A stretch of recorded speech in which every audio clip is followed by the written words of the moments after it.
Alright. Here we go. That thing is still out for till Tuesday, question mark? I think something the 11th. I want to say the 11th. I don't know. Hello, hello. I am not playing my main today. We're going doing missions.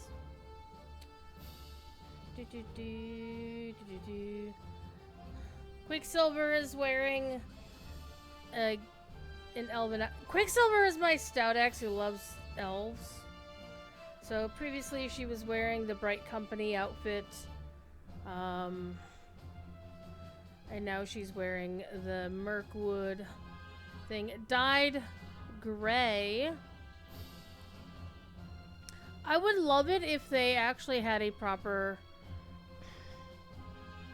I would love if they made it so that the Moria Silver dye wasn't just available for completing one of the quests, like the 10-year Triforce thing in the anniversary, to get 3 of them, or to spend 10 mithril coin for a stack of 6 during the Yule Festival.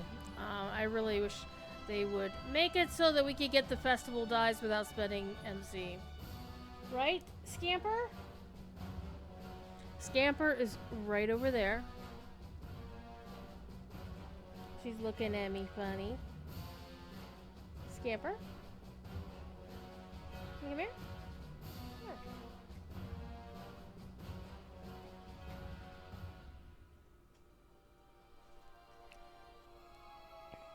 Hi, Scamper. Meow. Come here. Or do you want to play with the laser pointer? Oh, her ears perked up at this. Laser pointer? I'm sorry, I'm playing with the cat. You're gonna have to wait a minute, chat.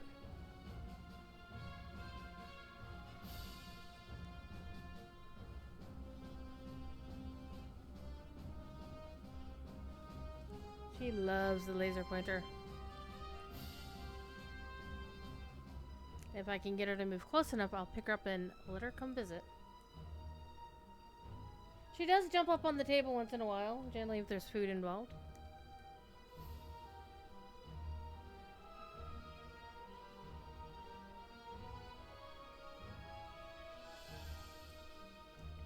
But you know, I'm supposed to be playing a game. So, let's go. Let's go. So, as you can see, I'm in Vernazzel. What I'll probably do is the way I normally do missions is I start in Umbar and work my way outward. Because the Umbar ones are new, they're sexy, and they're really quick and fun. Right, Scamper? No? Scamper. One other thing I've done, I'm still kind of getting used to it, but yesterday when I was working here in my office, Mama Cat jumped up on the table, walked across my desk, and jumped up on the windowsill, because there's a big window to the side of my office here. And there's like this vinyl, there's a vinyl thing, a curtain that's actually really good about keeping the light out. No, I'm not going to roll my Hobbit presents. I mean, I could, but then, you know, I normally save that for my official stream. Alright, we are gonna do the thing. First of all, let's see where we are right now. Last night I ground up, I started at 76 last night and got to 81. And I wasn't really working on it that difficult, but now I'm officially in sight of the goal, right here. This is the goal. We want the cat. We want the kitty. So let's go. How much time do I have? 39 minutes. Let's go to the Bloody Eagle Tavern, which I now have the teleport for. Rather than, you know, just use my teleport to Umbar and then racing across half the city and always going the wrong direction. Alright. I'll be on the official Lojo channel again tomorrow during my usual stream time, because Professor Corey is around. Looks like a lot of people are playing here tonight. Many people are currently 294 people who are not in anonymous mode on Landrabal. Of course, right now the new hotness is Mordor and Angmar. I honestly have not been able to play either one. Get out of the way. Oh, they named their bird Phoenix. I appreciate that. I'm actually kind of salty. There's somebody hogging the name Phoenix on both Angmar and Mordor. They're just sitting on the name. They're not even using it. I wouldn't mind quite so much if they actually use the damn name. That means at least somebody's using it and they're doing it in a fashion that means they're just not being a dick about it. So, Quicksilver of Mordor is a Stout Axe champion in Yellow Line.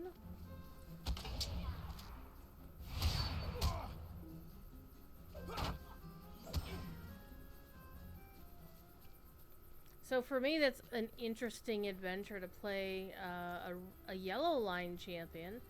Normally my main Phoenix is a Red Line champion.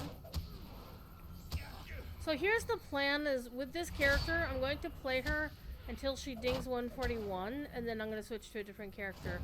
Will I get to level 141 tonight? Don't really know.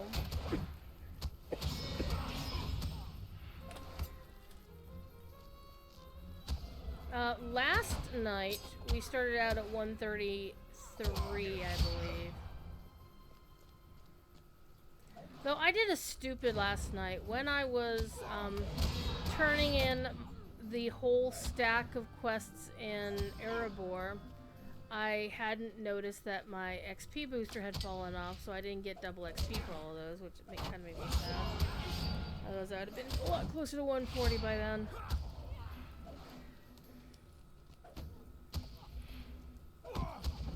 So while I have an XP booster active, I do turn in the quest as soon as I'm done with them. But when I don't have an XP, like if the XP boost fades away while I'm still doing things, is what I'll. Well, I don't know. I mean, I have a stack of them in my inventory, so what I might do is just as soon as it fades, just pop another one. I also have a couple of 200 poppers, 200 XP boosters that I might use. Rude.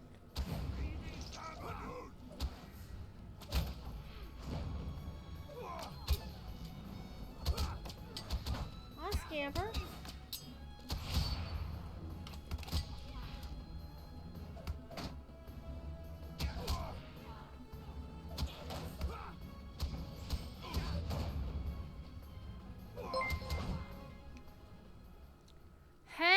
Jabberwocky.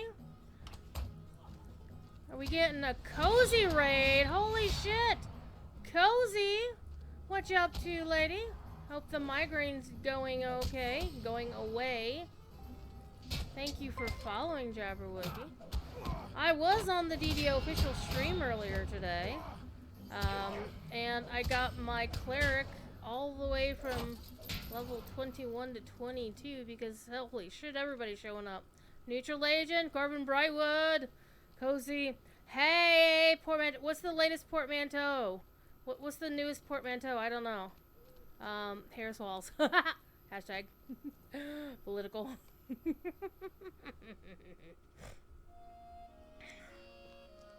Hope your day's been going well. Welcome everybody. I'm Druidspire. I am one of the goofy ass people who streams on the official DDO stream.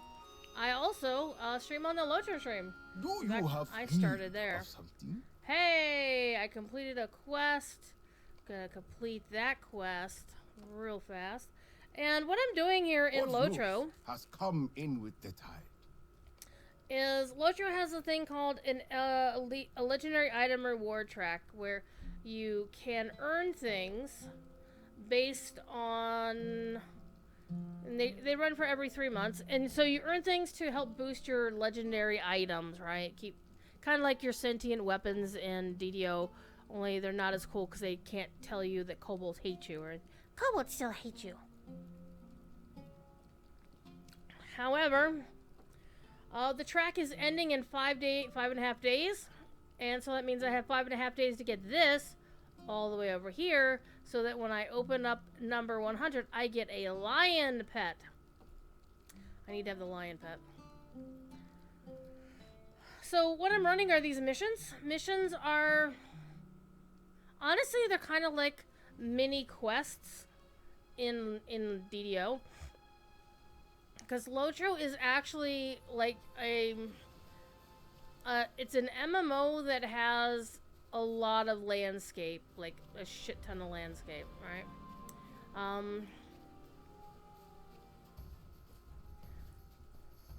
And quest design in DDO is very much like Lotra's skirmishes, but missions are kind of like a different sort of flavor. By the way, isn't this pretty? Isn't this fucking pretty? It is so fucking pretty. Lotro is a very beautiful game. This is content from the current expansion, Corsairs of Umbar. Though we do know the name of the next expansion that is not launching next week like the Magic of Myth Draenor. But rather, the new expansion of Lotro is called the Legacy of Morgoth.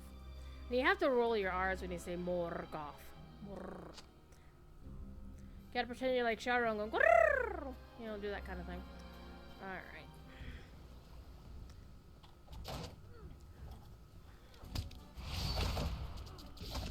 So I am playing a Stout Axe Dwarf, which means nobody can tell that she's a girl, because that's a thing.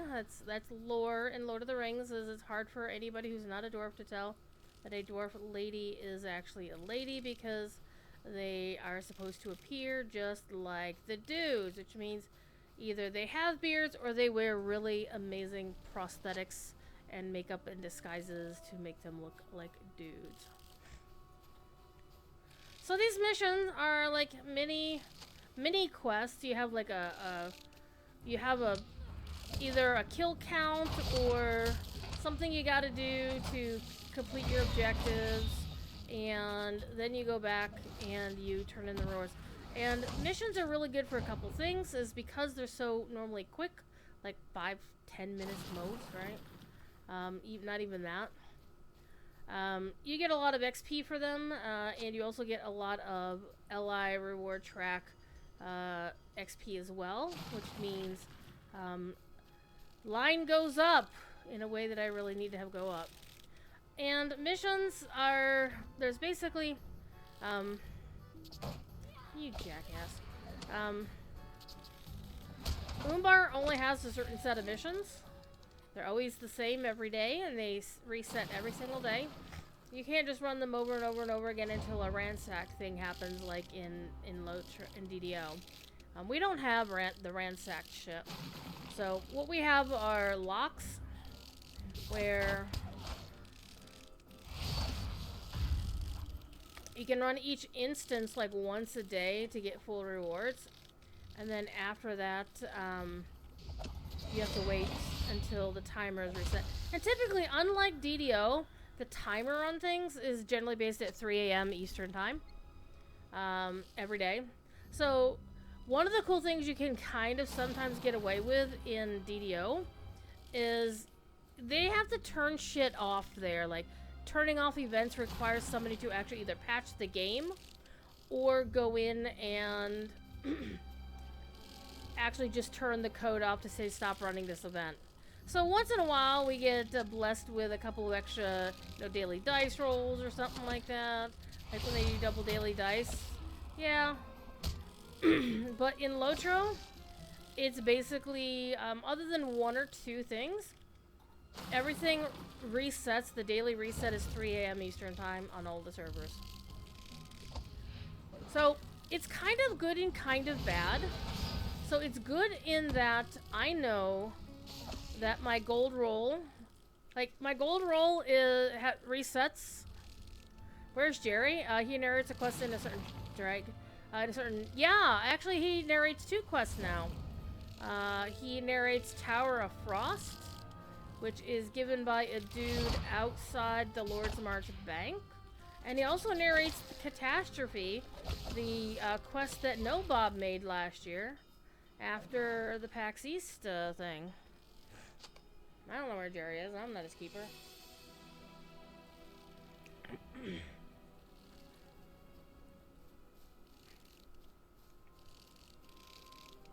But he'll be on the Lotro stream and DDO stream tomorrow. I do know his shows will be at noon on the Lotro side and 4 o'clock Eastern on the DDO side.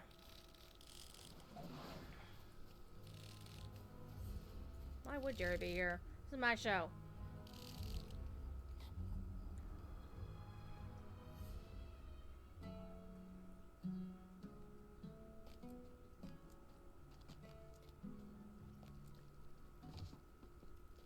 Whee! Alright. Might you spare a moment? So basically I'm just What running these moves as quick has as I can continued because to die? I'm on a schedule. So Lotro only recently got a difficulty option for the game. DDO players are well used to, you know, your casual, normal, hard, elite, Reaper, 1 through 5 billion. Lotro hasn't had anything like that until recently, like in the past couple of years. And what we have on the Lotro side is something that lets us set the difficulty of the game to be... It starts, basically, the normal game, you can consider the regular game to be like normal. Right, normal in DDO. And then you can increase things up to the equivalent of elite, and you're like, okay, now I can get some rewards for this.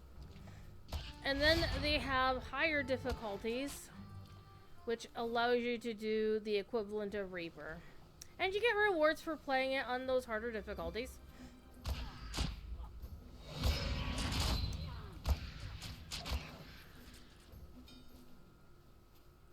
And one of the other things that can happen is when you're out and about, just killing mobs like on landscape, like, you know, the equivalent of wilderness, as certain effects can spawn on those mobs to make them tougher for you to kill, or make you easier for them to kill.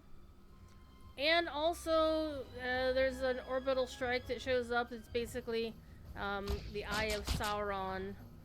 Keeping it, you know, Sauron is watching, and then you could possibly get your ass kicked.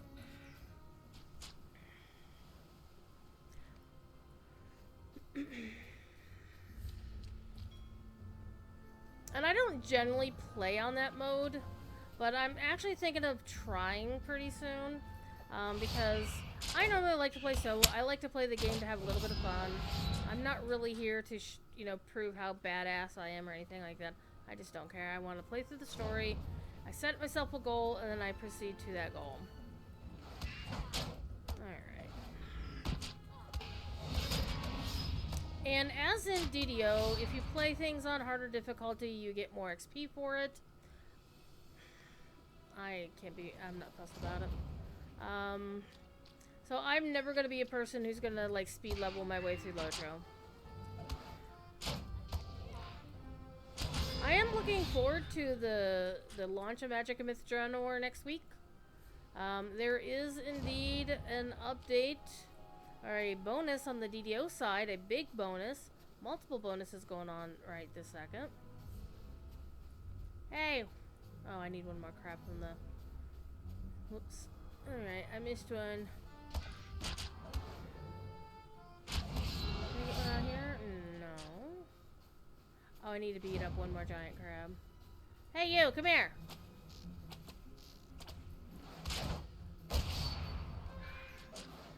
There we go. Now we go beat up the biggie.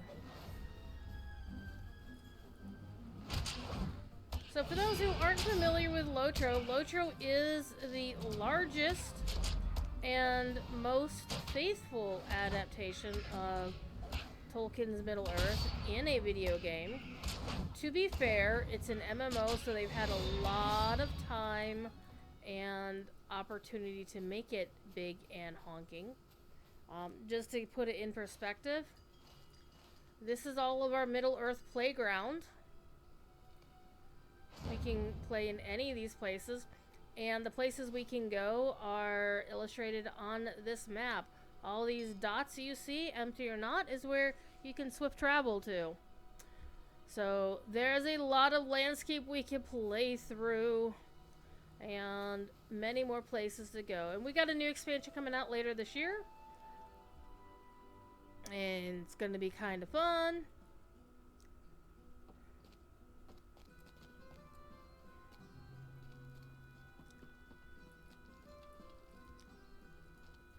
And in Lotro, you can play a hobbit. Spare a moment. 2 different kinds of hobbit, 2 different kinds of elf, 2 different kinds of men, has come in with the 2 tide. different kinds of dwarves. Now, if you're like, well, I want to play a bad guy. You can kind of play a bad guy. Not really. Scamper, what are you doing? Are you chasing bugs? I think Scamper's chasing bugs.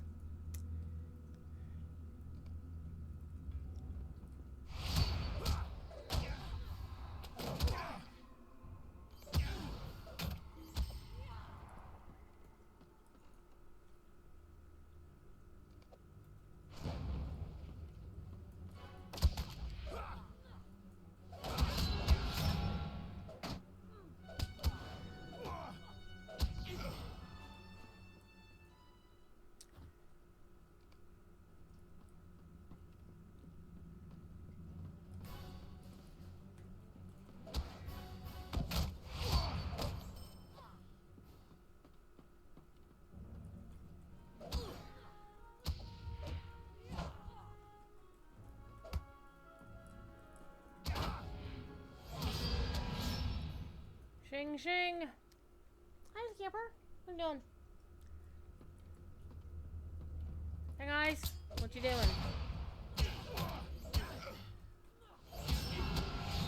Alright. Going up to the top deck.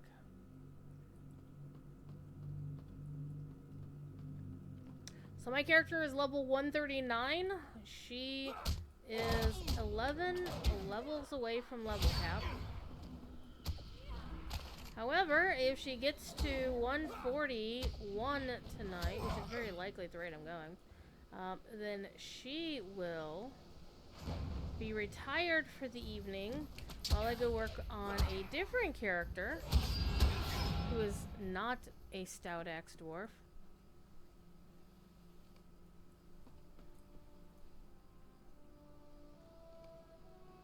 Alright, how are we doing on time there? Not you. 20 minutes, we're good.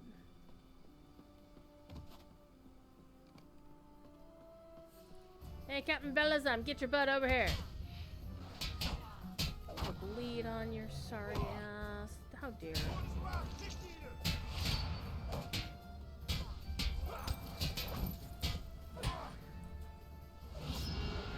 That was delayed. So why does my dwarf look like an elf? She loves elves, that's why.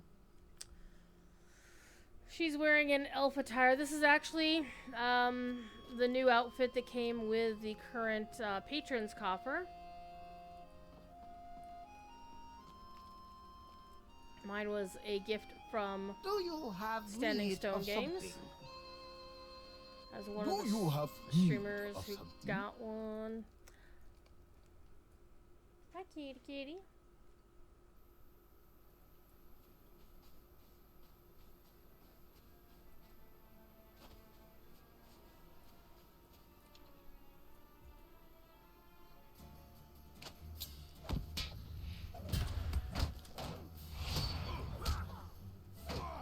So we're fighting Corsairs.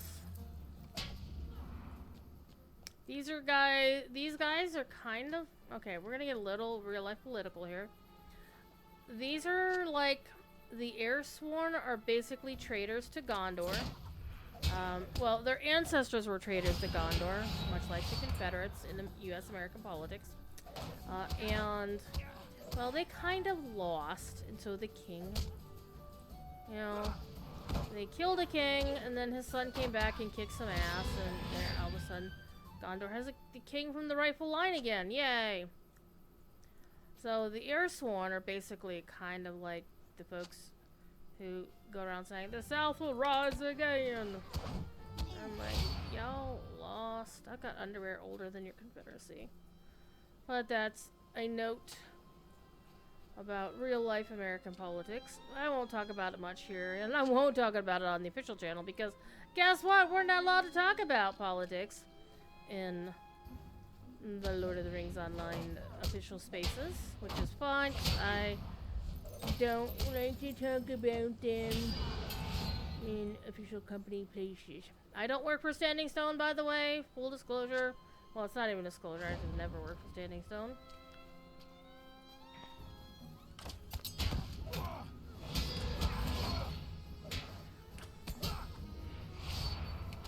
However, I had a very small hand in somebody getting hired by Standing Stone, which makes me happy, because they deserve to work for Standing Stone, because they're awesome.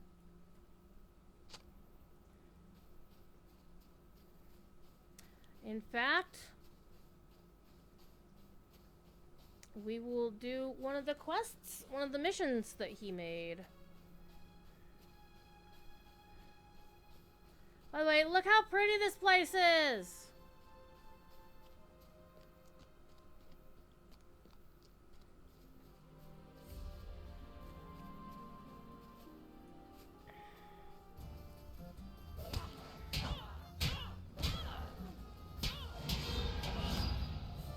Rude.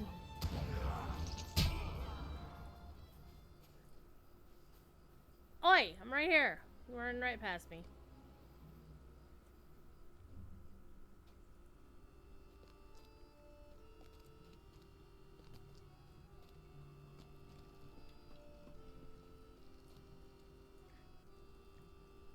Might About you to spare a ding. moment?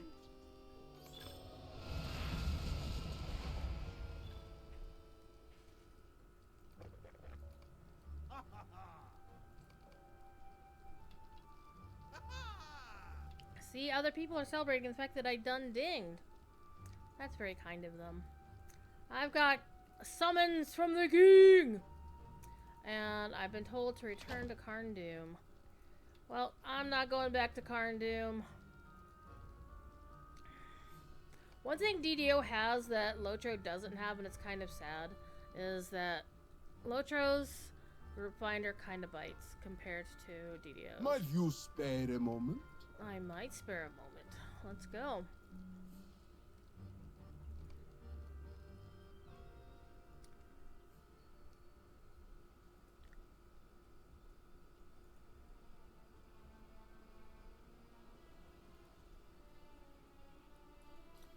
So this delving stone is also another technique that you can use to make these missions harder if you want to.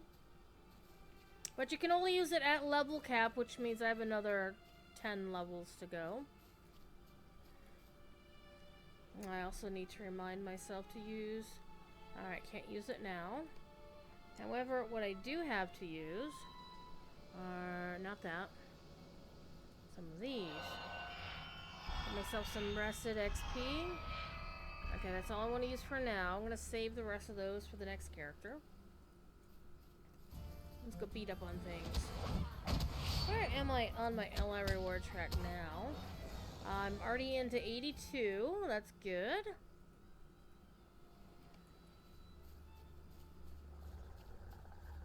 So these are just basically like short, they're missions. It's the name of the system, missions. And basically you just run them real quick and get some XP and get some experience for the ally reward track, and then there you go.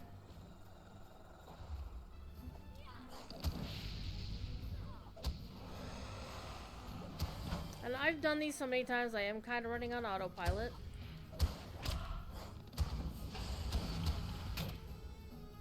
So tomorrow I will be on the official Lotro channel at 3 o'clock, or whenever the Tolkien professor, aka Dr. Corey Olson, aka my actual boss, as in he pays me, to work for Signum University, is a non-profit university, where he is the president. And he is also a Lotro player, and he streams on Lotro Stream right after Jerry, when he's around. And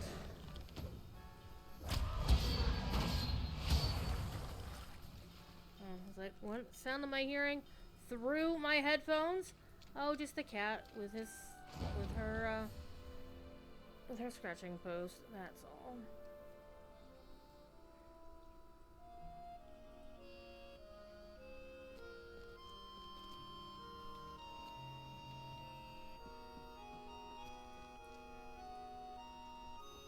Do you have need of something? Alright, we're done with all yours. Now it's your turn. What news has come in with the tide? Actually, I think that quest that we just did with the retrieving the cargo, I think that was one the MVP made.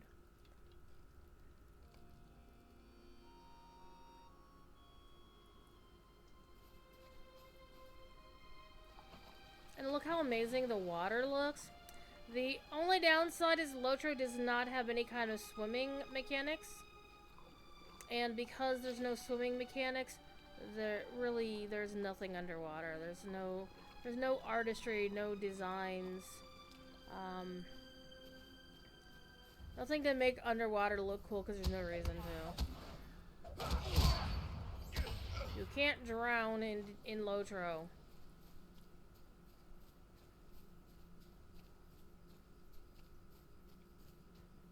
You can die underwater, but it's probably because you caused fall damage to yourself and, died. So Lotro is a lot easier in terms of your character stats, and a lot more cookie cutter than DDO. Lotro doesn't use D&D stats like DDO does. There's no strength, no charisma. It is more like WoW in that regard. You have like might, you have agility, you've got will, are your three main stats. Then you got a few others like, critical rating and, tactical mastery, physical mastery, that kind of thing. But they're not the same as in DDO by any stretch of the imagination.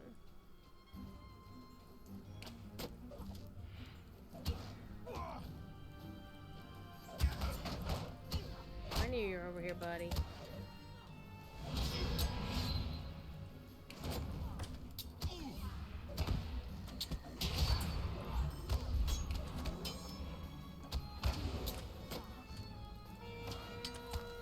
I missed. I might die if I'm not careful. Hi, Scamper. We're gonna wait a minute here. I'm missing something on my desk. I don't know what it is.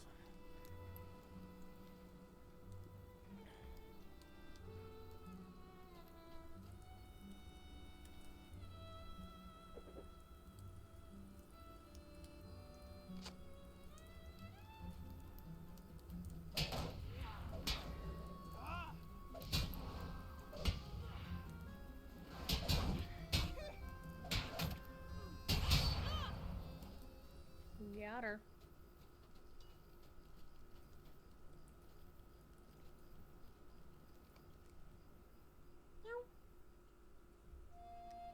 Scamper. Scamper. Now, one thing you are seeing a lot of frame rates because the Umbar areas in this game are really hard on the frame rate. Once we get done with these, we'll go to places Might you spare a moment? It'll be a lot smoother. Holly, how are you? Do you have need of something? I do have need of something. More XP.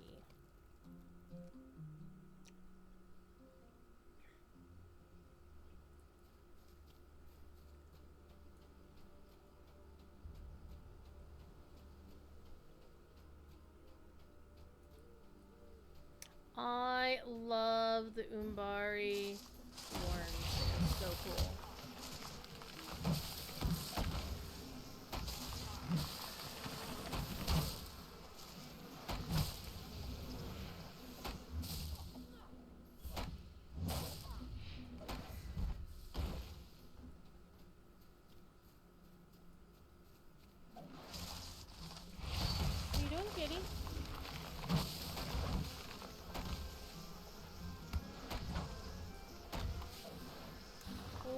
doing, Scamper?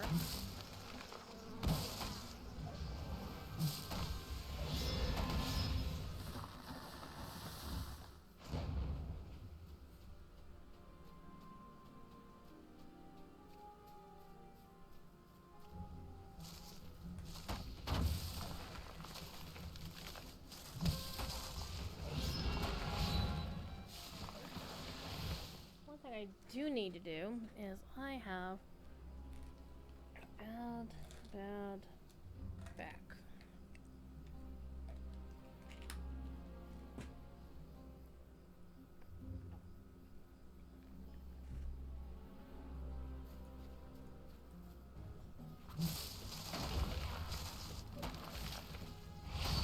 Have I been playing on the Angmar server? I have not, only because I haven't been home.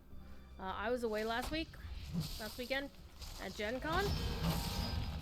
And I lost out on getting my pet name, most of my names, because I was trying to log into Mordor and then Angmar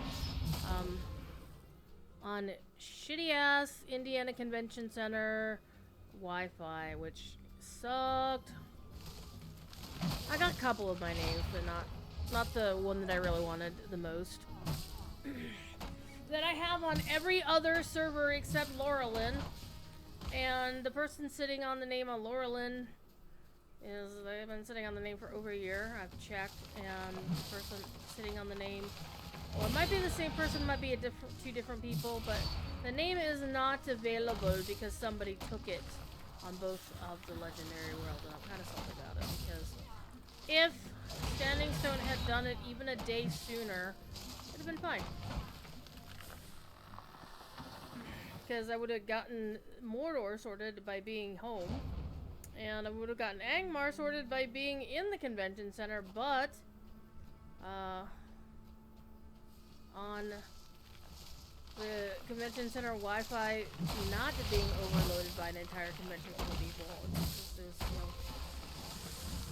But I have been busy, so I haven't been able to play. I don't know if I will actually play on them beyond getting whatever unique stuff that's only available on them. I probably would play on Angmar, because we already know that Angmar is going to suffer the fate of all Legendary Worlds, which is Angmar is going to be shut down when it hits level cap. Or, you know, if Angmar does so poorly, it might shut down sooner like Shadowfax did.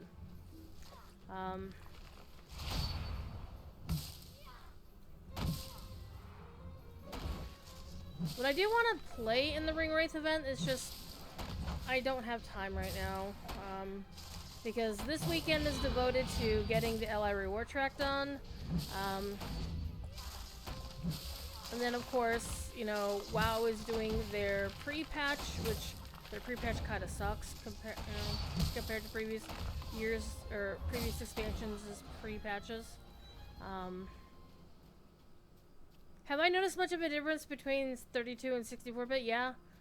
I wasn't noticing, like, when I was putzing around on Mordor when it was open,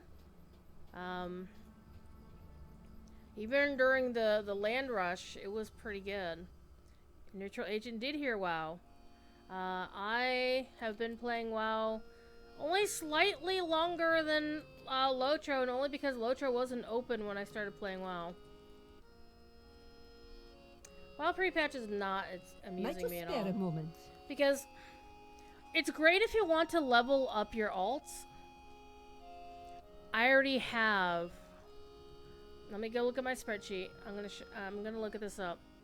So I have 1,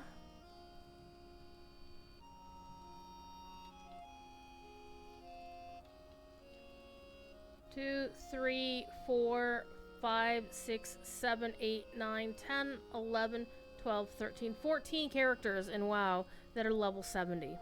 Their current max level.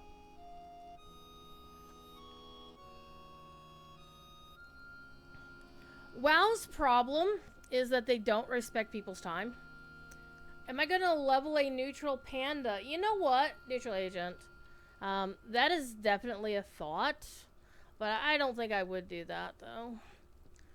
I mean, I do like a bit of silliness, but I don't think I have the patience for that kind of silliness. Do you have need of something? Maybe.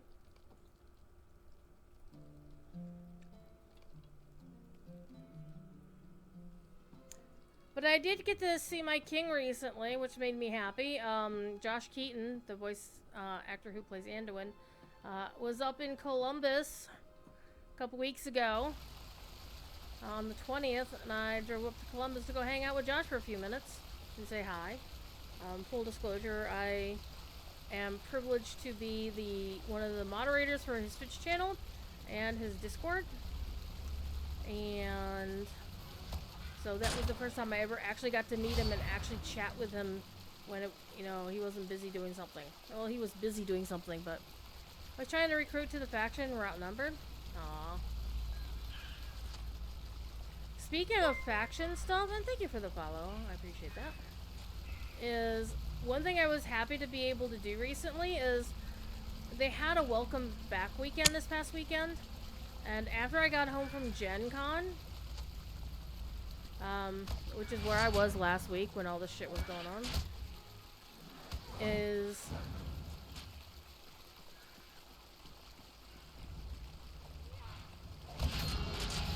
I quickly logged into my alt account that I subscribed long enough to get characters added to my guild.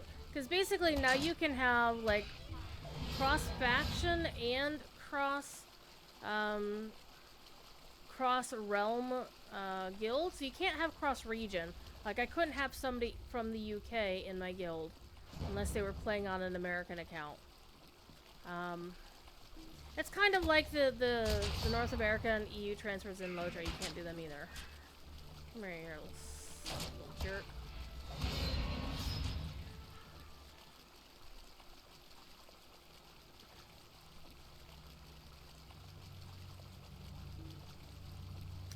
You must face your target. Sorry.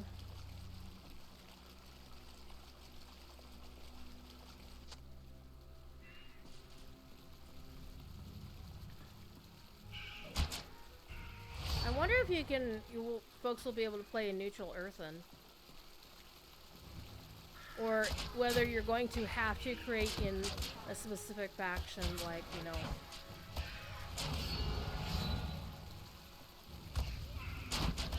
like Drakthir.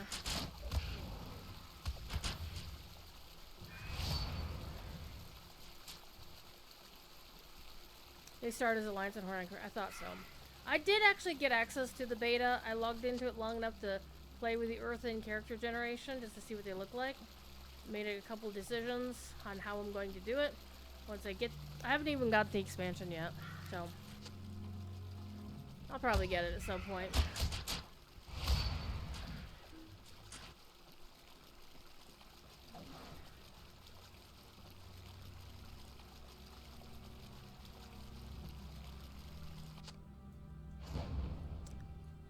You played beta, didn't watch us.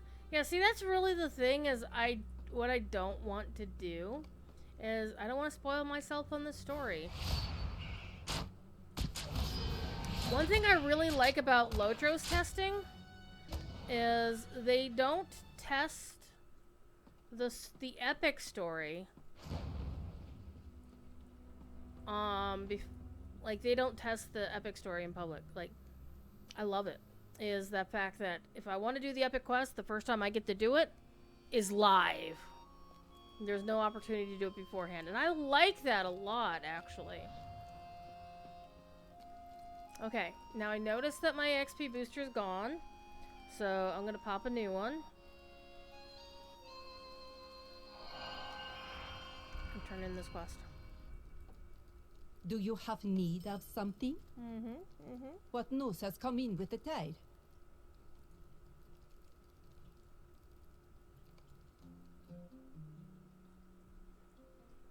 One other thing I love about the LOTRO community is even if they did test the story ahead of time, people wouldn't post spoilers like 5 seconds into it on social media. There are many things I like Wowhead for, posting every last fucking piece of stuff in the story before it goes live is not one of them. I thoroughly hate the fact that there is no sense of wonder while playing the story in WoW, because we already know everything except the cinematics, and the way Blizzard has boned non-Mythic Raiders with the story. It's like, well, the Mythic Raiders should get the story before anybody else. Fuck that noise. The folks who aren't able to do Mythic Raiding, or don't want to do Mythic Raiding, they should get the story first, because they're here for the story.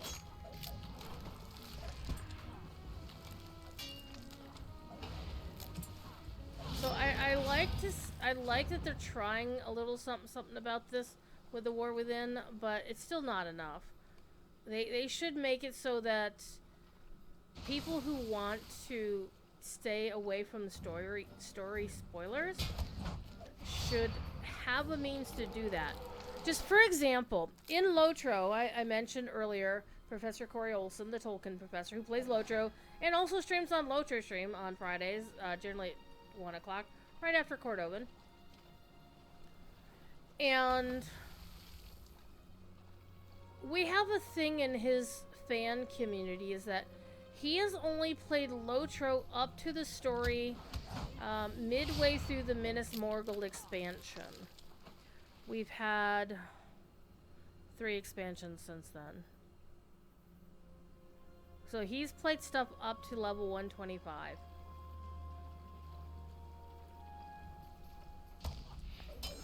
So what his community pointedly does is we don't talk spoilers around him.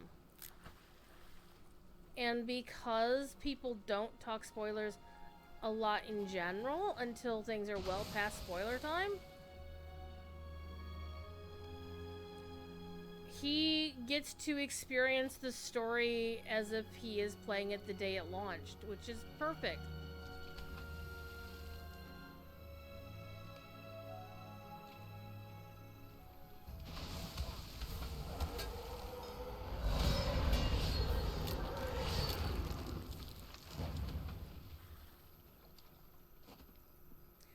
Now, and also to be fair on that notion is the simple fact that Lotro's community is like infinitely smaller than Blizzard's.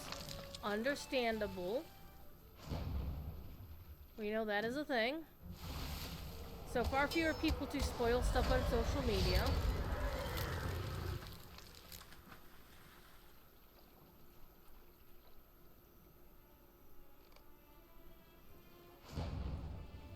But it also helps that the entire epic story is hidden, is not tested before it goes live.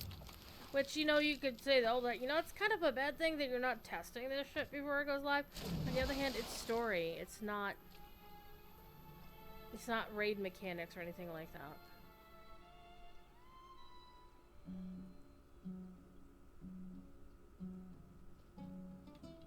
So I could do part of the epic story and be surprised by something because I didn't know about it 3 months before the expansion launched, or longer. There is much to be done, and fewer hands by which to do it. This what news has come in with the This tide? mission is fun because it's like less than 10 minutes long and you don't have to do any combat at all. You just have to run around and do some diggy hole, as it were.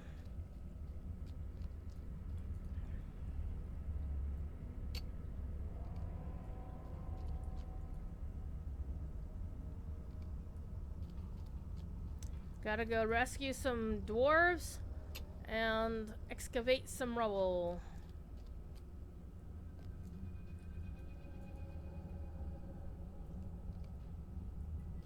But I am looking forward to seeing where the story goes. I was also excited when I was excited and also a little bit trepidatious when it was announced that Chris Metzen was coming back.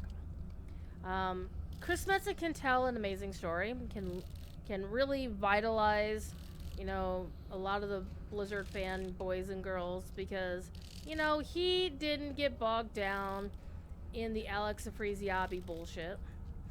So his name wasn't tarnished by all of that.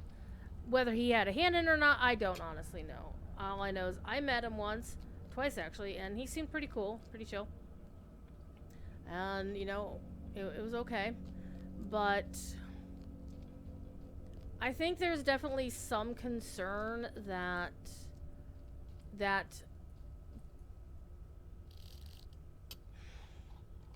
there's a lot of folks who want Blizzard to go back to, I want Blizzard to go back to the way it was.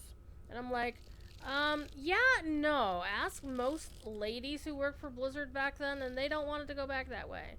I mean, the oppressive, you know, sexual harassment fest that was Blizzard back in the old days, the boys club. Yeah, let's not go back there, right?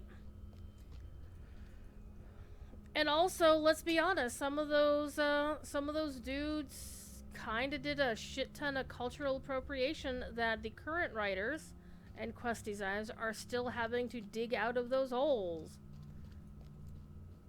See also Torrent, see also Trolls, see also insert everything here. So, I think there's definitely something to be said for reclaiming some of the magic of the olden Blizzard days, Blizzard days, but I also consider that with caution. And I definitely agree with a lot of folks who are like, well, Jesus Christ, is this going to be the Alliance patch? Because so far, the Horde have been where? You get to see Thrall for a second, and what? And so that is definitely a concern, I think. But I think the general consensus is that Midnight, the next expansion, will be the one that's the Horde-specific one. And it's probably gonna somehow focus on the elves. Oh shit! I don't want any more elves. Okay, I'm going the wrong way. Alright, so the timer is stopped for now, and now we need to find the Great Jewel from the deepest cave.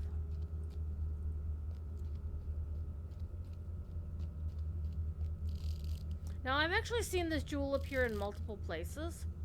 I just always just go down this cave, down this way, and it's always down here. Skipper? No. That's a big honkin' jewel. Let's go. You grab it, and then you got a new timer. You start playing yakety sax.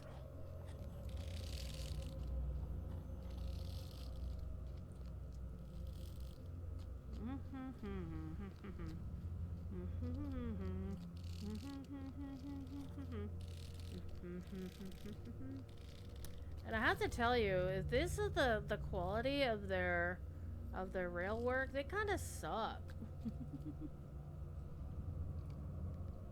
Hi. Meow.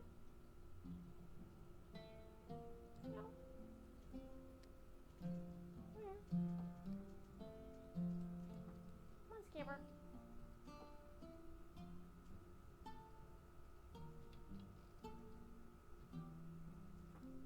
Skipper doesn't like the sound of my chair.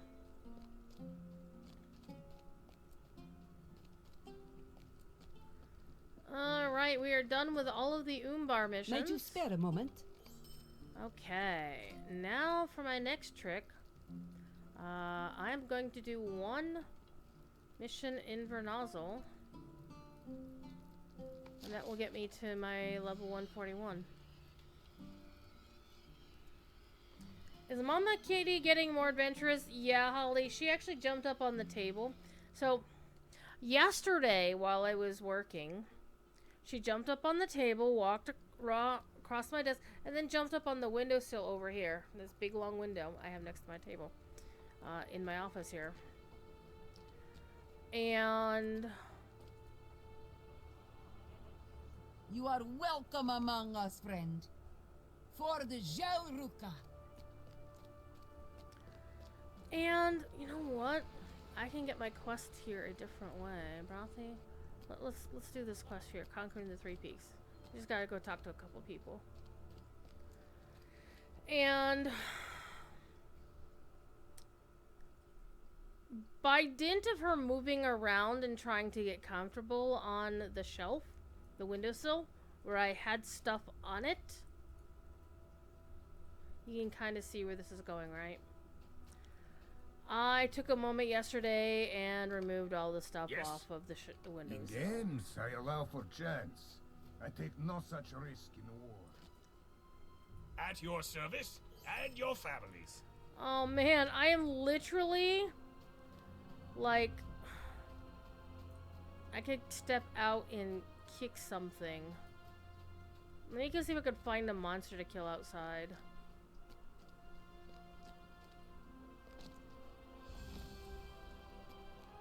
No, these guys are... Well, this guy should count for XP. Come here, you.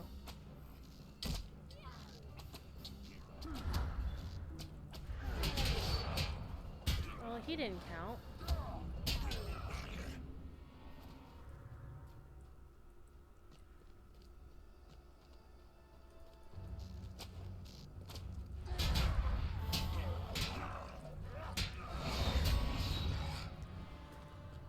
My God, really?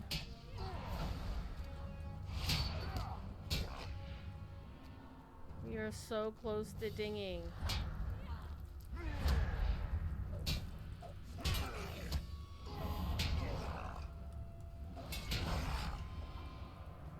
Seriously? Dowerhand, screw you guys. Y'all were rude. But Druid, that was rude, was it? Yeah, it was. But you know what? I'm not gonna... Alright. This guy's gonna be it. This one's gonna be it. There we go. Alright, 141. Now, here's the thing. Is I now have to reforge my LIs, but I believe my allies are now dead. Let me double check here. Let me get out of harm's... I don't think I'm in harm's way, actually, now that I'm thinking about it. Yeah, 131 is not... He's great. I mean, one thing that's cool about Lotro that DDO doesn't do is that if a mob is more than 5 levels, 10 levels below you, they're gray and they won't attack you. Alright, hold up. Hold up. Stop. Stop. Okay, let's look. Let's look here. Yeah, they're all 140s. So my stuff has shut itself down. So this character is being put on ice for a little bit. I am going to... Actually, now I can open these. Some 141. Alright. Open those. I'm not opening that yet. Not opening that. Or that. Or that.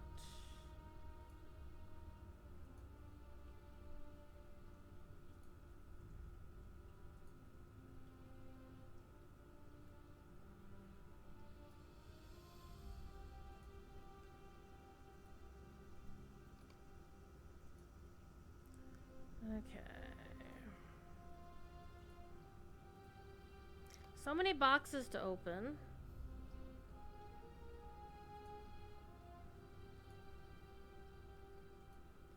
One thing I wish DDO would let us have is this ability. This is a VIP perk that we have, where we can do town services while we're out and about. It's very nice. And yes, we have a wardrobe. Alright. I'm actually just gonna put this character on ice for a little bit.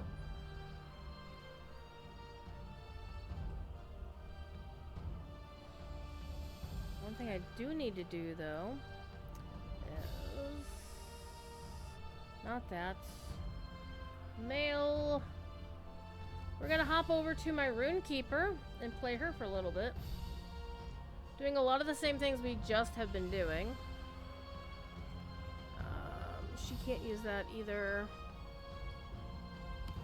Oh, shit. Okay, so we have a little bit of a problem here. Hold up. I need to do a little bit of inventory management before I do anything else.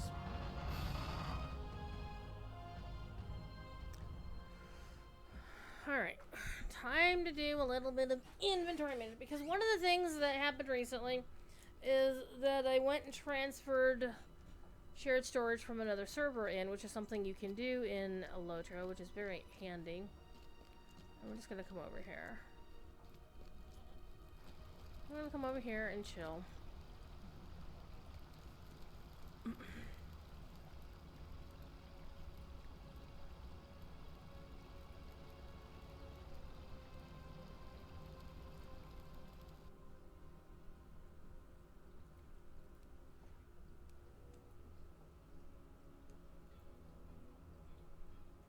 And when you do that, you can overstuff your shared storage.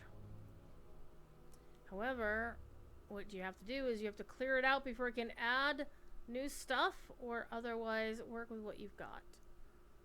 So, gonna do a little bit of inventory management, and we're gonna do it on this character right here.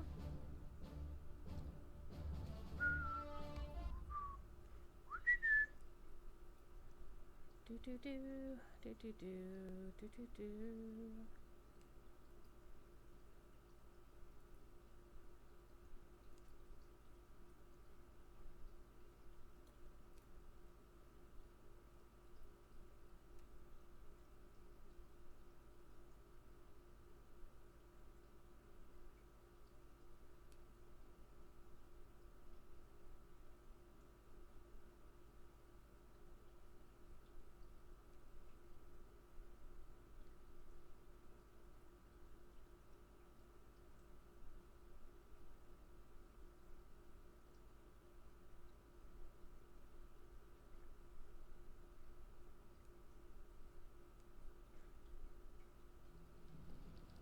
Alright, I'm gonna get this character out of here though, because she's in Lag Town.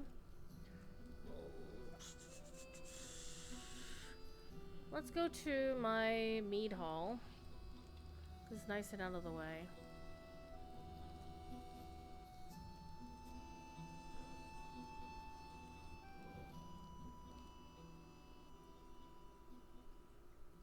Well, finally has your shirt. Yeah, the Warbank. I have been playing with that a little bit.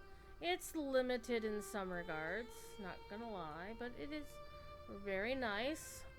So I have done a lot of consolidation. So I moved all of my horde alts from Doomhammer into my primary guild on Bronzebeard, and also I basically set up a cool named Lobby alt to maintain the name of my guild on Doomhammer. So it's still mine. It's still got the guild bank open if I ever need to use it, but I don't need to. And got all of my remix alts, including the ones on Norganon, in there as well. So I need to talk to you, Sunshine. Would you do something for me? Yeah. What can I do for you? This is our VIP town services lady. And so this subscriber jug gets you a really cool thing. It accelerates your crafting speed and prevents item wear from combat crafting and defeat, and lasts for 2 weeks. It used to last for 2 days and people bitched about it until they said, okay, 2 weeks, whatever. And then you get this little thingamajigger here that lets you do all your town services, which is very handy. Alright, so one thing I am going to do though is I am going to remove all these cosmetics up here, because I put, oh, not these stay. Ooh, the ones for Balandor, yeah, we're not getting rid of those because those are from a quest reward. I'm thinking I might want to actually start playing at least one character on another server, so that anytime they do something like this, which is where we have quest. You know what? I'm realizing this. Layout load. There we go. That's much nicer. I was like, why is this thing looking weird? All right. Well, this is gonna be awkward. My storage is full because I recently cleaned it out. Oh Jesus. Well, the thing I thought I was gonna do, well.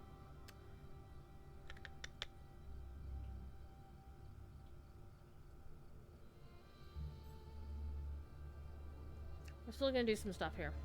I do need to clean some space though. So I don't need that. I forgot I had that, so I'm not touching that. Gotta be careful I don't throw a quest reward away. I'll be salty at myself. Blondor. Mirkwood Sentinel Boots. Blondor. Blondor.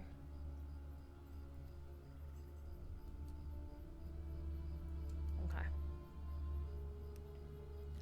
Now what we're gonna do is open up our shared storage. It's also fucking expensive. Like, I drained most of the backstash of gold I had just to open up 2 additional slots in my war bank. It was not good. Alright. So, let me get this other window out of the way. See, DDO has XP pots. Lotro has virtue XP pots. So what am I doing here? I got lots of virtue XP. But I'm actually mostly full up on my virtues on most of... Wait, this one... You know what? This one's good enough. I think I want to do this over on the alt that needs more virtue XP. Hold up. Let's go over to my hunter. My hunter needs some stuff.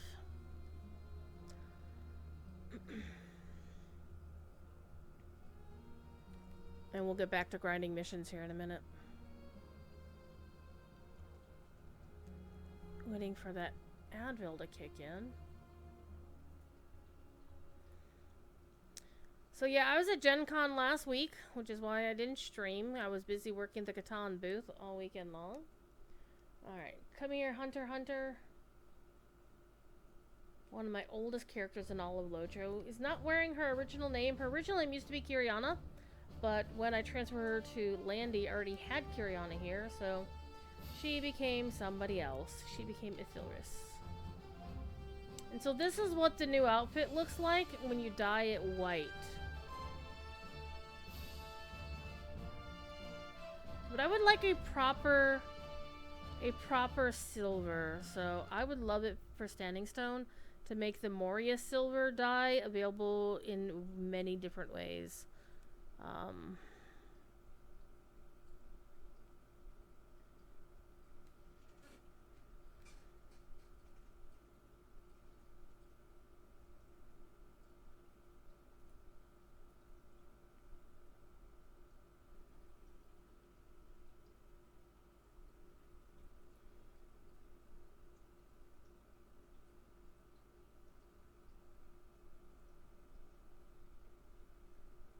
Like 3 of the 4 hobbits from the Peter Jackson movies are going to Dragon Con this year. So Dragon Con is they're doing a lot of really big time people this year. Like tons of people from Star Trek, like Anson Mount and everybody. So the white does look kind of cool, honestly. It does look pretty neat.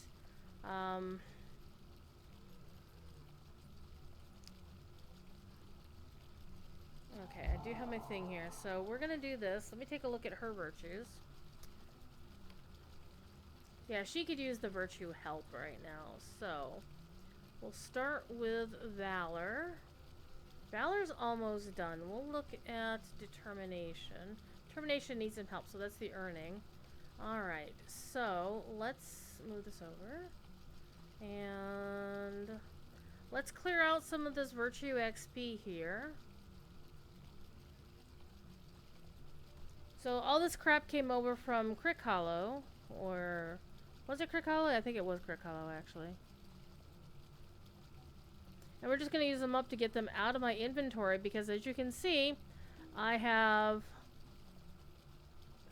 200 in change to clear.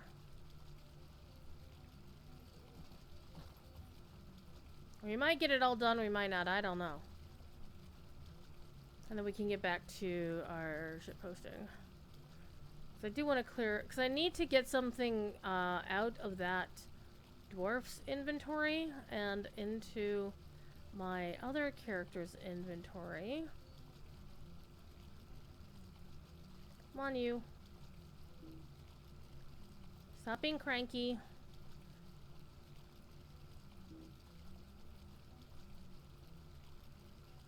I'm gonna upset the bank here, and it's like, stop it! You're doing it too quickly. Though I have to say, Lotro's bank is not as tetchy about that as DDO's bank is. Is that Aiden? That's not Aiden.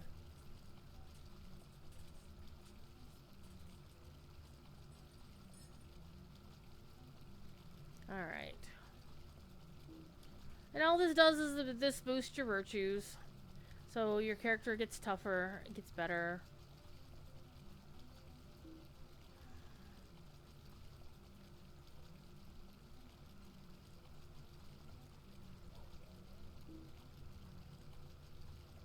Hi, Scamper. Scamper's like this on the edge of the table. Hi. Meow. Meow.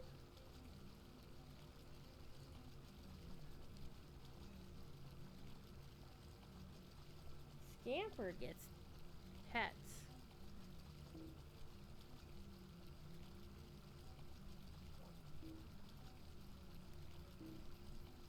Scamper.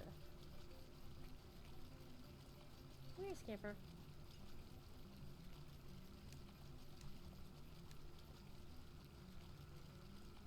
Where? Oh, are you playing hard to get? Fine. She's Scamper. I would like to go to Dragon Con. I don't know if I can survive going to Dragon Con anymore. I haven't gone since before the pandemic. I think I stopped the year before the pandemic. So 2019, I didn't go to Dragon Con. And that was because 2019 was the year I got laid off from my old job at the cable company, where I always had Dragon Con weekend off and always had the wherewithal to actually go.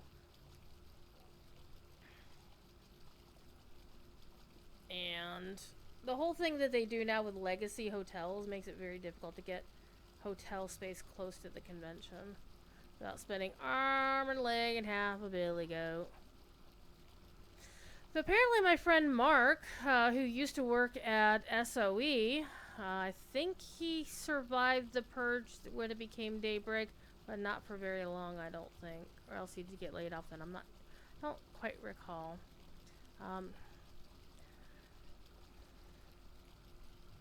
He's going to his first Dragon Con this year, so that's kind of exciting. And I wish, like hell, that these would stack like DDO XP gems. Don't stack either, and they should. Be nice if they did, wouldn't it?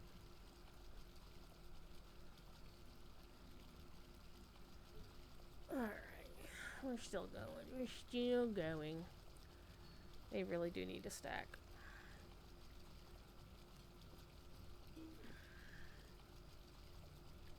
I mean, there's so many other things that they have that do stack. I just don't know why the XP pots and the DDO XP gems don't. They just don't. I think the reason they say that they did it is they didn't want people to hoard them.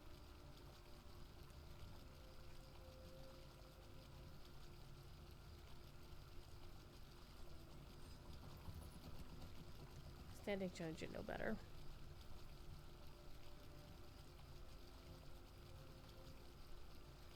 So, if I start a character on Angmar, what race should that character be? I have one of every primary kind.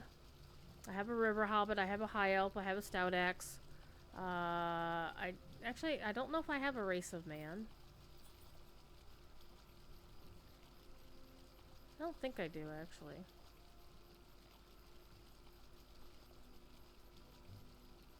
So let's go between High Elf, River Hobbit, or Stout Axe. Which do you think I should play? And while we're all thinking about that, let me go to my Lotro spreadsheet. Not that one. And update. You always choose Hobbit as your first choice. Fair. I always choose Elf as my first choice. Always the elves.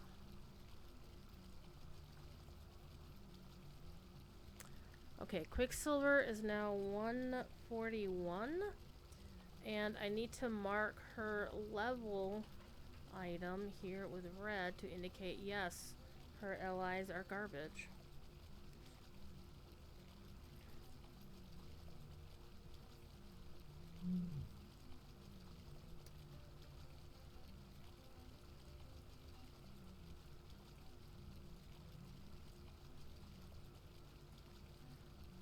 So I do have a River Hobbit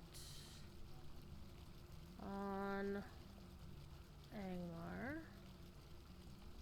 I think my main character on both servers is going to be named Kiriana, because some put stole Phoenix on both of them. Might not be the same person on both, but I do know the person who has the name on Mordor basically lied and said, I have this name on all the other servers. I'm like, yeah, bullshit, you don't, I do. Because you're talking, I'm the person, this is my name, this is my brand. Like, but no, I have this on the other servers. I'm like, no, you don't. The only server they could potentially have it on is Laurelin.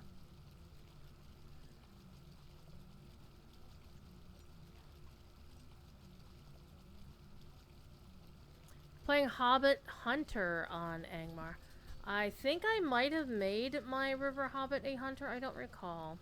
Or I made the River Hobbit a Lore Master, again, I don't recall. I'd have to go look it up.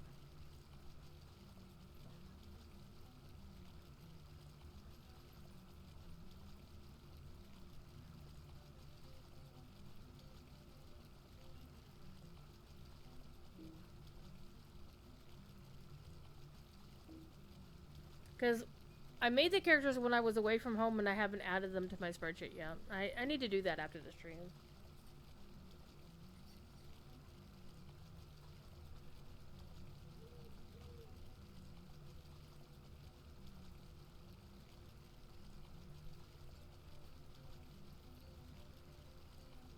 We're into the hundreds. This will be good. This will get some leveling of the virtues pretty good.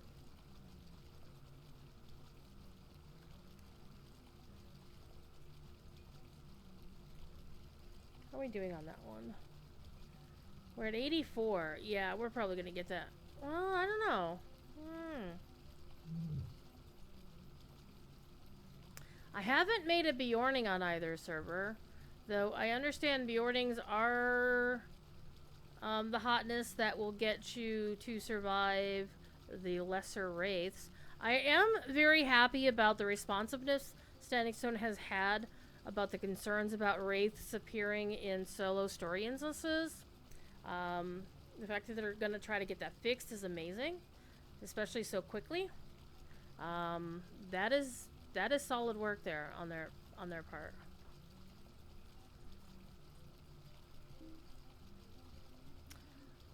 You know what, I should probably just use like this. This would help.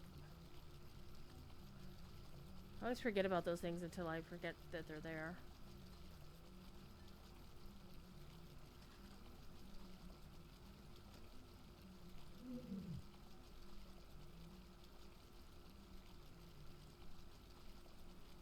I don't know about you, but whenever I'm using these Virtue XP pots, I always like to do them in order. Maybe I'm a weirdo like that, but I just like to use them in order. 200, 200, 400, 400, 500. So I had some good gold rolls on other servers. Good silver rolls too. That 200 Virtue XP thing's gonna be sexy. Alright, let's use all of these.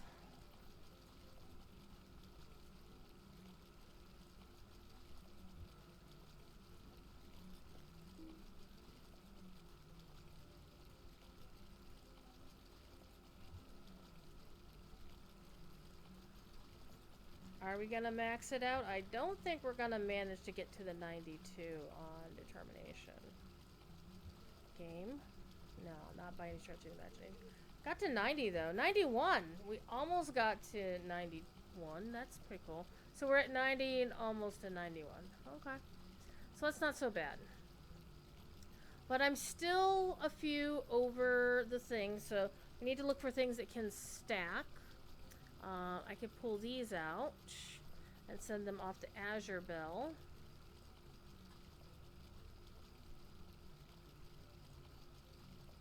Get them out of there.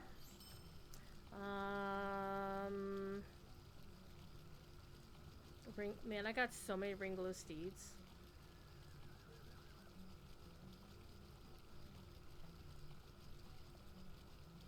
This one I can get out of here.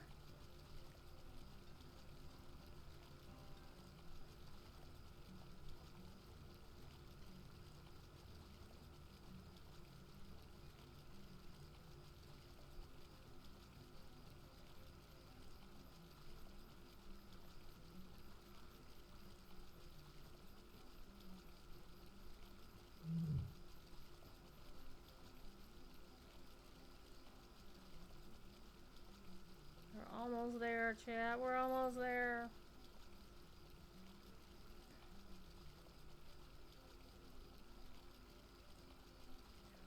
What am I looking for?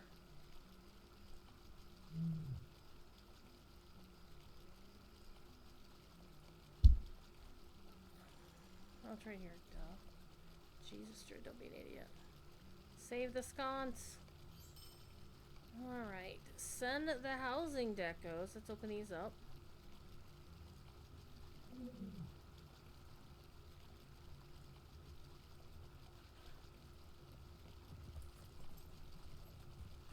Alright. First of all, we're going to send the housing stuff to the housing character. We're going to send these to the character I'm about to play in a minute and a half. So Silver is now the character that runs my stuff. Where's Hawk William? I should probably go grab on Angmar in a minute. Might do that. Let's probably take it, honestly. Okay, so I still need to get 4 more items out of here, which I should be able to do this way. Going to crafting. There we go.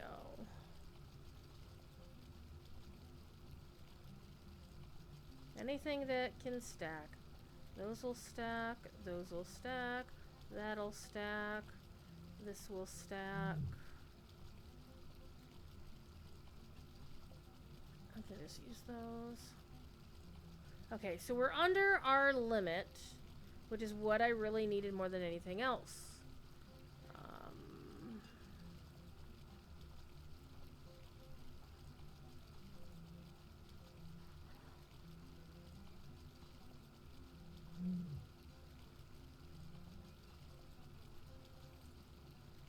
Okay, so now we can just chuck these in here.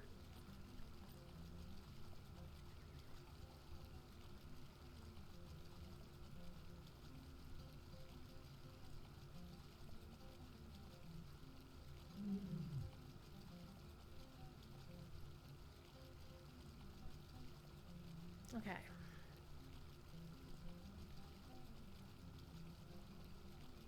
There we go. Put those in there, put those in there, and I think those are good. Alright, let's put those back, put these back, and I think those are all done. Alrighty, so now that we've got a couple of spaces available here. I can go back to Quicksilver real quick and clean out her inventory. And go from there. And then we'll hop on over to Kyrina, who is my, one of my Rune Keepers. And we'll go run missions with her. Pardon me.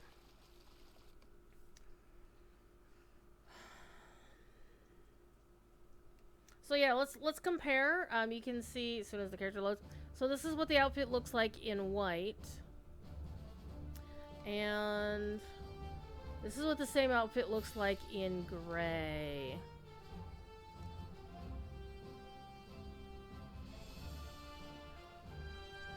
However, oh yeah, we were gonna log into you real quick,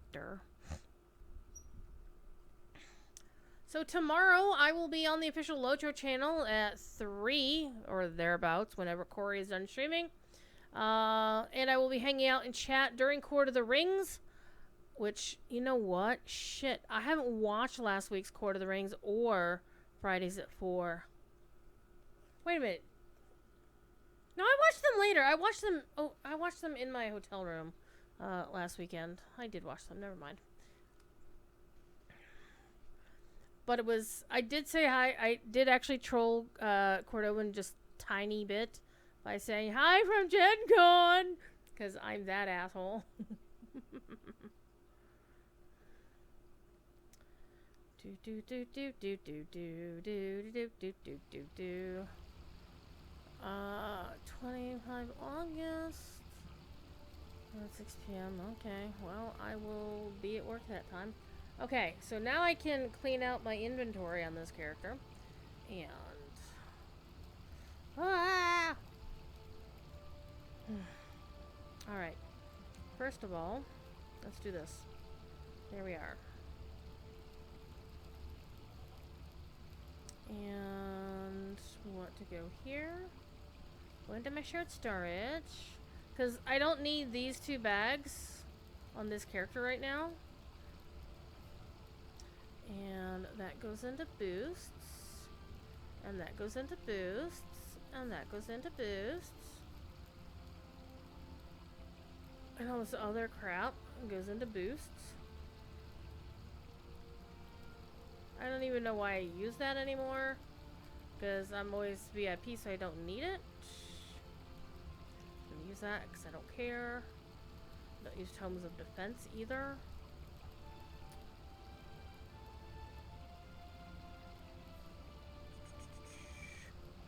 Oh, I need to make a space for something. I need to make a space for something.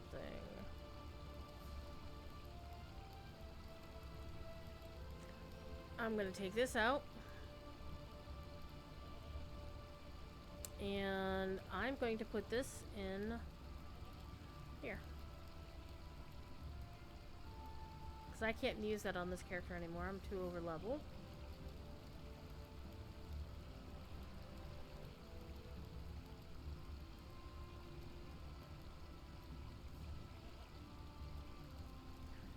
This is the inventory management portion of the show. Drop those in there, drop those in there, get that out of there. And these are all traceries. I think I can hang on to the traceries for right now. And I'm going to mail a few things to Phoenix though. Because Phoenix is the one who's doing those. And, oh, wait a minute, hold up. These go to Star Silver, because I haven't decided who's going to grind... I don't know who's going to be grinding these things for a while.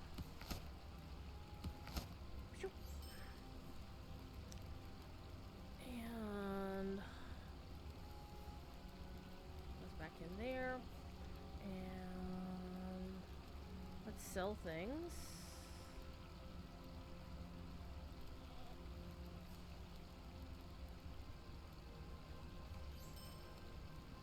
Alright.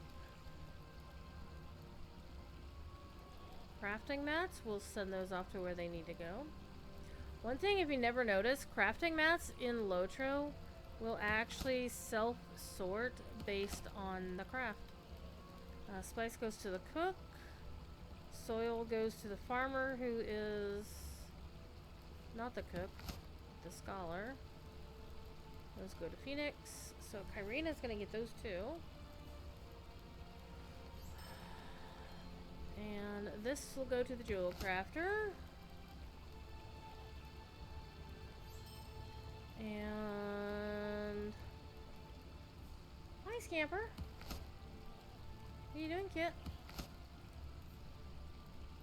Phoenix will get those. So these are traceries, but I don't need them yet, so I'm just gonna leave them here for now.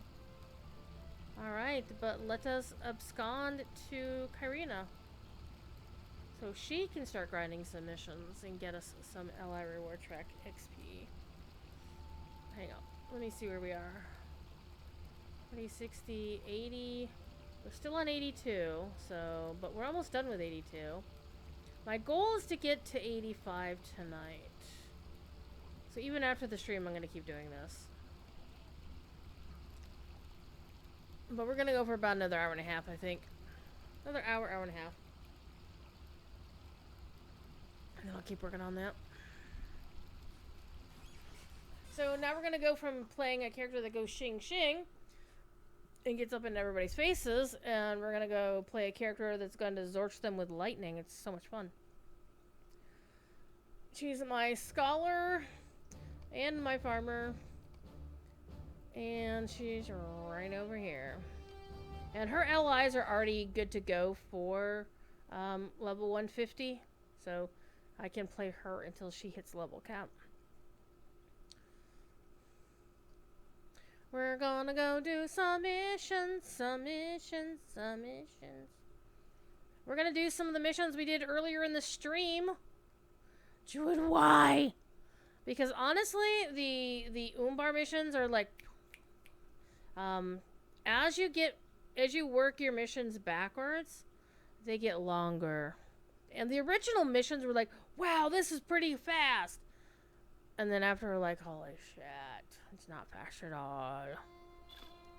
Alright. I'm on my lawn. Hey!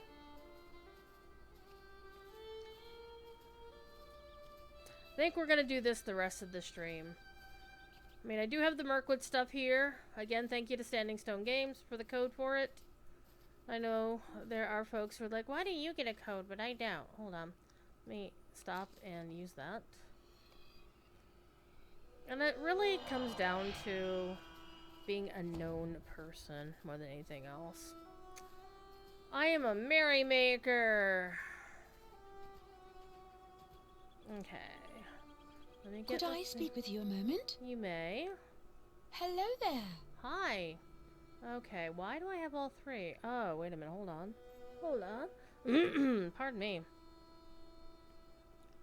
One of the downsides of playing the champion was the fact that her gear is so out of date. And this character at least has a little bit of gear. She has some Gundabad gear at least, so we'll see how this goes. We'll see how it goes. Oh my god, look at all the crap! Detach those.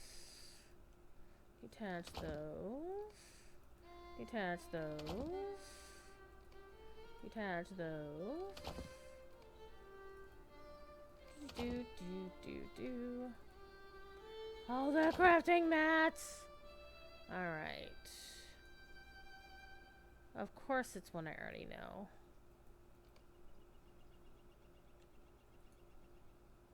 Of course it's one I already know. Okay, let's bring these down here.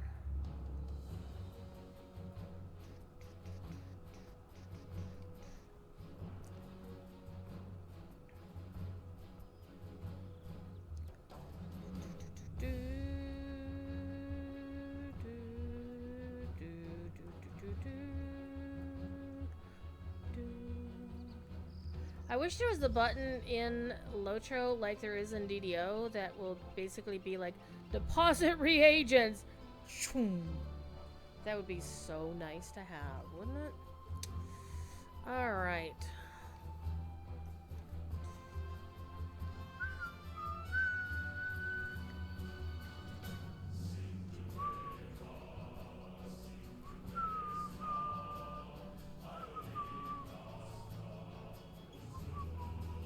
Boosts. Okay, so we're gonna bring these out. And have 8 of those? Holy crap. We're gonna use these first though.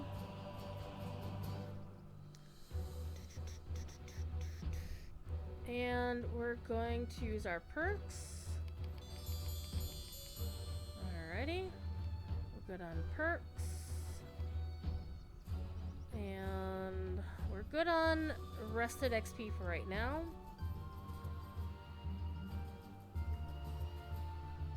I'm gonna pop a Tome of Extraordinary Experience. And we're gonna hop and skip our way to do the thing. So this character was doing the epic quest line and got to chapter 1.7. We're gonna just ignore those and we're gonna go do missions. How can I be of service? I need to go to Umbar.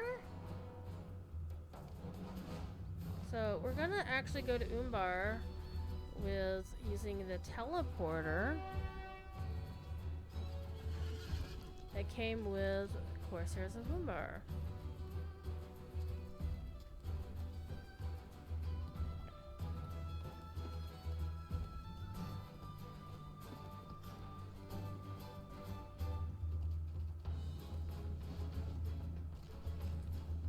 One other thing I should probably do, since I'm here, let's go see if there's any gear that I can use in this pile of crap. Okay, I've got better. I've got the same.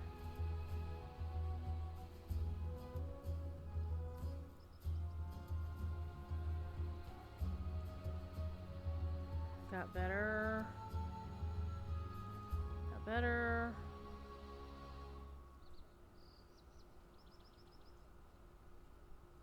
I think most of the crap I have in my gear here is actually, you know what?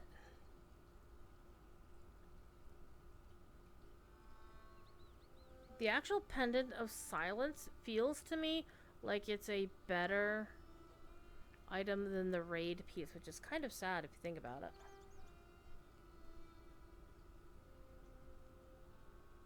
Might.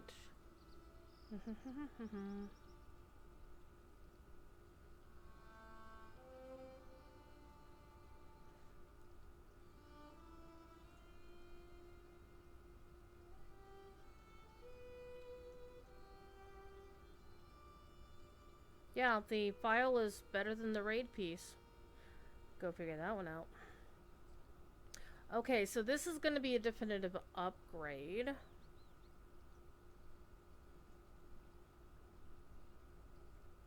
So this will switch out.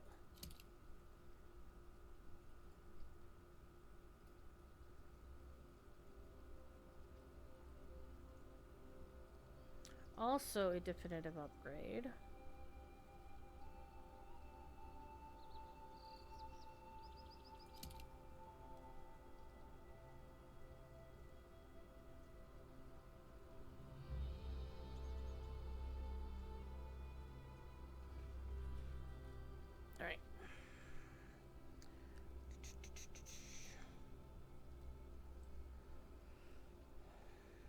Alright, let's go to Umbar.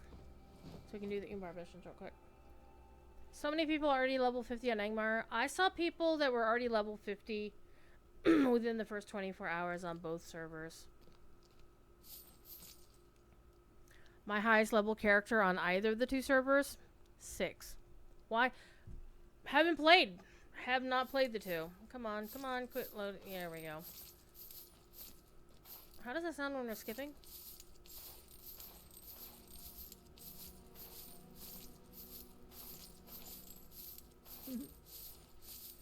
I'm highly amused by my coin floor. Alright, let's go to Umbar Baharbel. Which you can take lower level characters. You can use the teleporter, I think. I don't know what the level limit is on it. I do know that you can summon people using like captain skills or a rally horn. At least level 120s and higher. Because I summoned Professor Corey there recently. Okay, we are here and we just need to go over here.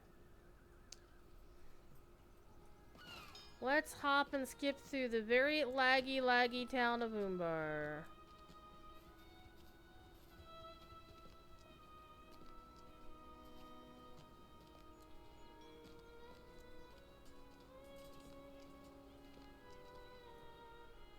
Can't wait till they actually do a movement that is blue.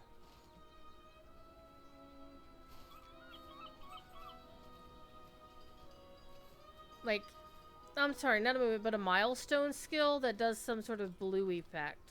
Because we've had, like, the yellow weeping willow, and now we've got the gray or silver, Mirkwood with the smoky, I guess, thing. But they need to do, like, a blue one next. Maybe, like, an elven-themed one. Like, Mirkwood, you'd be like, well, that's an elf. It's like, what elf smoked in Tolkien? None of them. None of them actually smoked.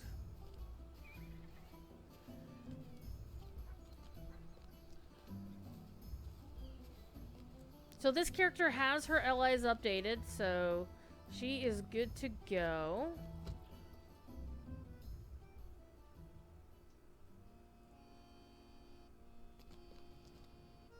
One thing I want to double check though. Holy crap, the lag. Not you, but you. Good day to you, traveler. Okay, I cannot trade with you yet. Okay, so we need to do some missions then. Hi, everybody. So these look familiar. Has come in with the tide? I love the voice acting in Umbar. It's so good.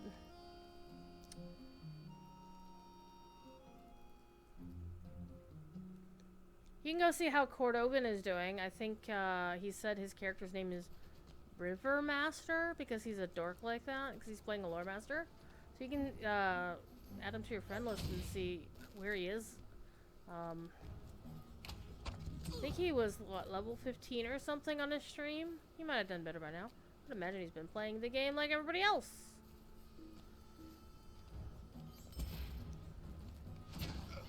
See, I could just, like, Zorch these guys with my Runekeeper.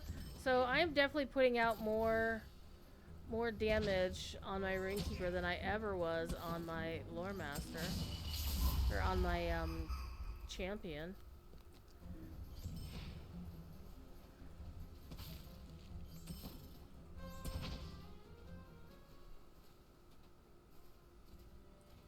Hi guys, how you doing?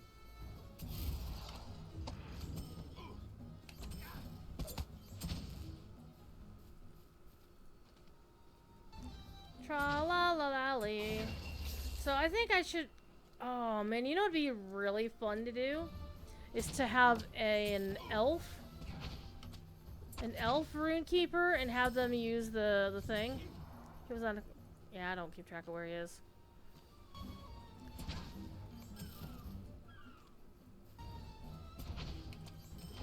It's one thing that really annoys me is like people say the devs don't play their own games. Like, what the fuck are you talking about? They may not play, you know, mythic raiding and WoW kind of shit. Because who has time for that unless you're doing it as an actual job? They already have a job. It always vexes me when people say, oh, the devs don't play their own game.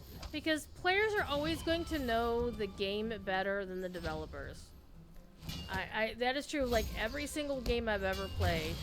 Is because the players have the time to live with the game. The devs, quite frankly, they shouldn't necessarily play their game at night because they're working on it all day long. So it's like if you work at McDonald's, you're not going to eat McDonald's for food. Not when you have money to spend on something else. Because you smell it all day long, you just kind of want He wants some alone time. He's 26? Good There job. is much to be done, and fewer hands by which to do it. Do you have So, need honestly, of something? if I record... ironic. If I record, I'd be playing DDO tonight. Because DDO's got some really good bonuses going on this week, leading up to their next expansion. Though, to be fair, they just had a Mordor crash recently, so he's probably doing a lot of messaging for that. I feel bad for the poor guy. It's like, he's just probably trying to have some time off, and he has to work. Hope Severlin pays him for shit like that. Because that would suck to be on salary when shit like that's going down.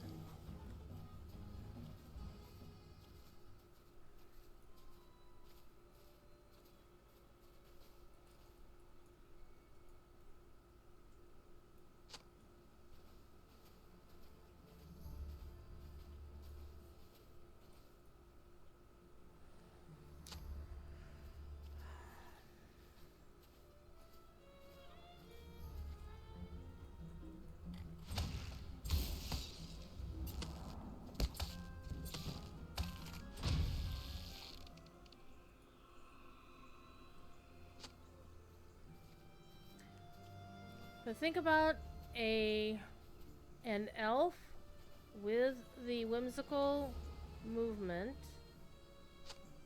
set to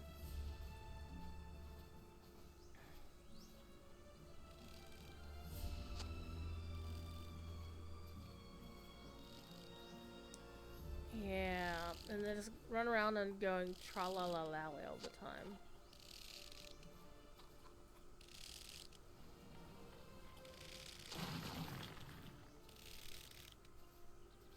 Wouldn't that be fun?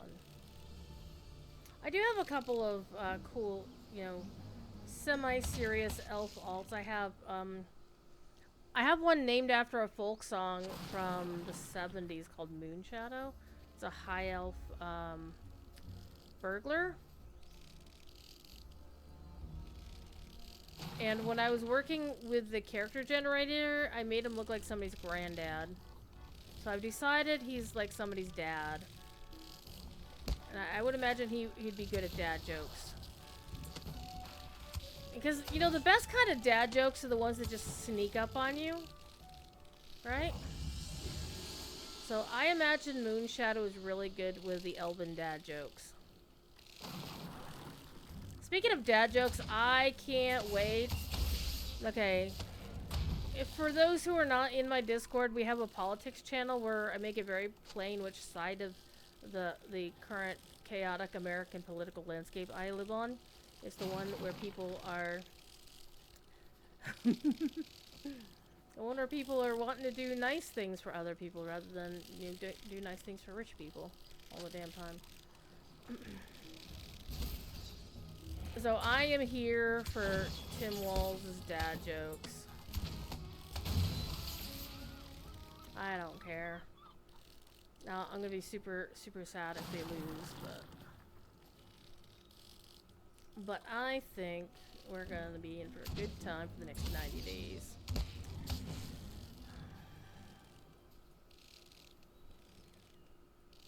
The one where people are allowed to be people? Yeah, the one where people are allowed to live. How about that? So yeah, I lean liberal politically. And so, I already know who I'm voting for. And I will say this, if you are eligible to vote in the United States, check your voter registration. And if it's wrong, fix it. You've got time.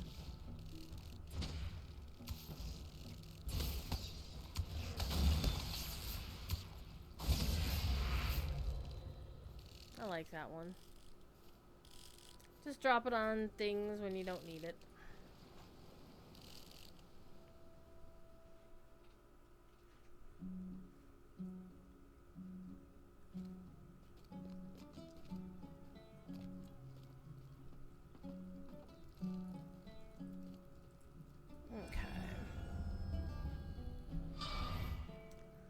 let's go take a look. As you can see, also, I haven't claimed a single box yet. And that's another thing that I'm going to have to sort out is where am I going to put these boxes?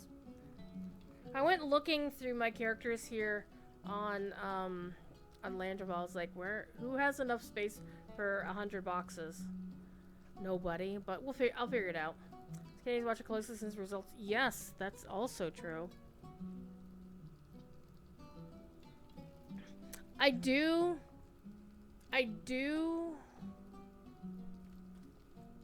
currently feel better about things than I did even a couple of weeks ago before, you know, everybody was really stressed out because the attacks on Joe Biden were working and everybody's freaking the fuck out and very, very stressed and very worried and very anxious about what was happening. And then when he made the decision to step aside and Kamala stepped up, it was like somebody flipped a switch on and said, look, we can, you know, there's hope now. And I think that's a very powerful thing. And there's also the notion that Tim Walz brings joy. I mean, that's something that a message they're sending out there. But right now, politics is fun. And without the whole, you know, and the fact that one of the biggest discourses right now is about something that came from a shit post that for somebody had like 1,200 followers or something, started the whole couch fucking thing, and it's a thing now. So much so that the VP nominee for the Democratic Party made a reference to it, made a dad joke about it in his first public rally as the VP nominee. I'm like, what the shit? So right now it's the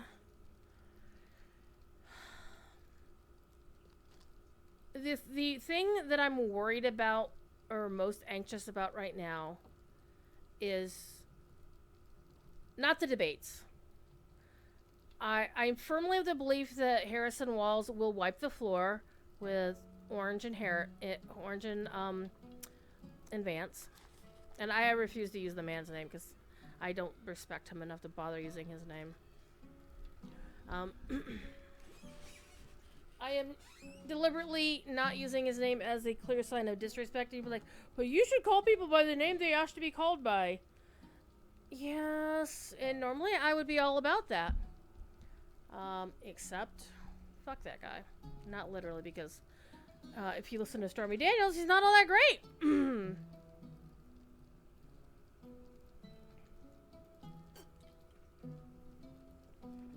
But in the past couple of weeks, things have really changed.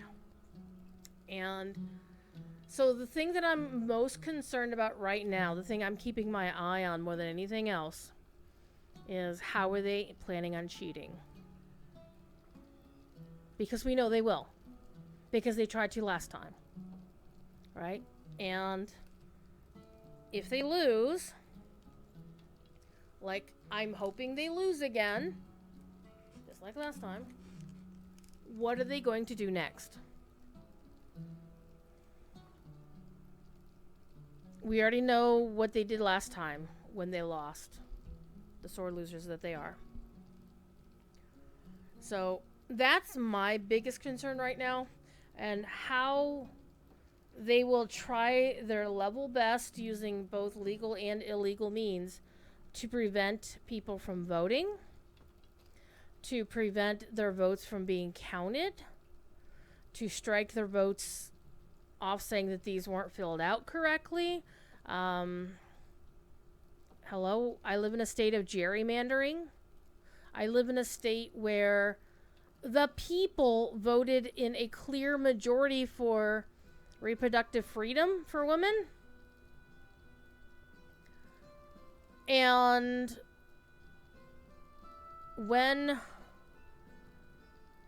it would say, okay, well, this gets added to the state constitution. And when it comes to enforcing that, the right-wingers in the State House are saying, we're going to take jurisdiction away from any judges who might enforce this in a way that we don't like. That's some bullshit. If my side did that, the people that I would normally support did shit like that, I would vote them the fuck out of office faster than... Yeah, I would demand their resignation. So I'm concerned that there will be bullshit, that there will be cheating, like open cheating, people with guns at the voting, you know, trying to intimidate people into not voting, people, even doing something as simple as saying, oh no, your polling place is over here, or oh no, you're okay, you don't need to worry about your registration, or all this stuff. But I gotta say that knowing that the Swifties are on board with getting people to register to vote, see, the thing is, they're not saying vote for the person we want you to vote for, they're saying just register to vote, make sure you get registered to vote. And I think the kids know who they want to vote for. Might you spare a moment? Alright, let's keep going while I'm What not news talking has politics. come in I actually would rather talk about the politics in now rather than tomorrow, because I can't talk about it tomorrow. Orange Boy should have been in jail and disqualified, yes. The wheels of justice are slow, but there's so many things that can truly steal the election away from the lawful. I mean, the whole notion of the Electoral College was legitimately put into place. See, here's the really fucking twisted thing about current American politics, is we have the Electoral College, which gives a huge voice to smaller states that wouldn't normally have a voice on a national scale. It gives an oversized voice to, you know, and takes away, basically it balances things in a way that shouldn't be balanced, because what it does is the whole notion of the Electoral College was to ensure that a populist leader who gained the popular vote couldn't beat somebody who could more strategically get themselves elected in certain places, right? And so the real twisted thing is knowing the fact that we have a populist leader who can't win the he can't win the popular vote, but if he wins enough of the Electoral College in various states, or electoral votes in various states, then he's still gonna beat the popular vote, which is a fucking ridiculous way to do an election. Honestly, it should be straight up popular vote. No Electoral College, none of that. Every vote is equal. You vote for your person, I vote for my person, and the person with the most votes wins. And another thing that I really wish we wouldn't do in American politics is the whole notion of returns.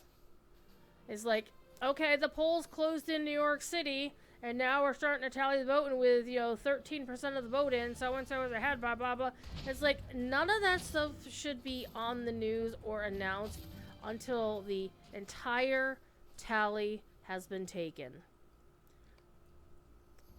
And it should be until the polls close in fucking Hawaii before they announce any of it. Yeah, there are some problems with first past the post too. Yeah, there is. But the current first past the post is, well, a large state with fewer voters has the same equal voice as a smaller state. So it's of course there are nuances to all of this as well. There's always nuances. But for the most part, what has been happening in American politics is that certain unethical people have been taking advantage of how things have been playing out and have been happy to use the system in ways it wasn't intended. Alright, let's kick the big crab in the ass. I like the idea of a ranked system of polling. I think Washington has that. or Oregon, someplace like that, has it where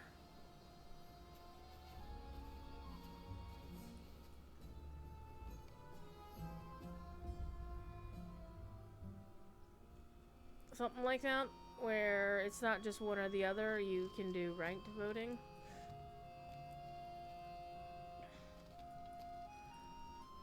But There is much to be done, and fewer hands by which to do it. Might you spare a moment? now one thing I want to be very, very clear about is I am fully aware that my preferred candidates are not perfect. Not even Midwest Dad Tim Walz is perfect. But honestly, it really does come down to a choice between a convicted felon versus an old district attorney.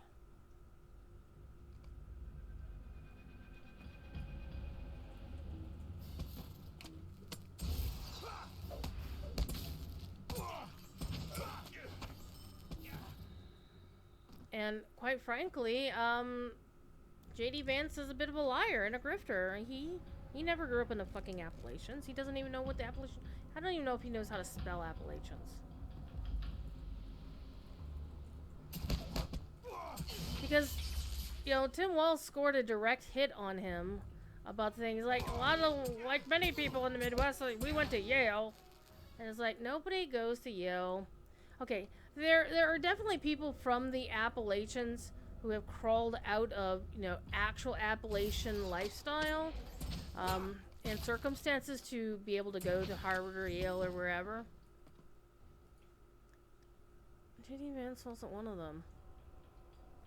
He grew up in Middletown, Ohio, which is 40 miles north of where I live, and it's nowhere near the fucking Appalachians.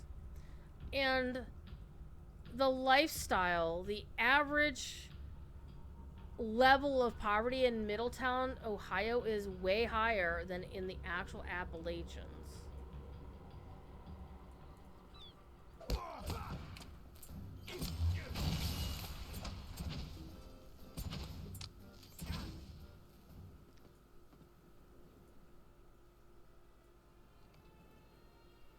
And so it just really kind of cheeses me off that people are...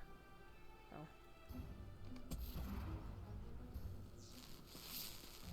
I don't know what I just did, but that's kind of cool. I don't think I've ever used that skill before. Neat.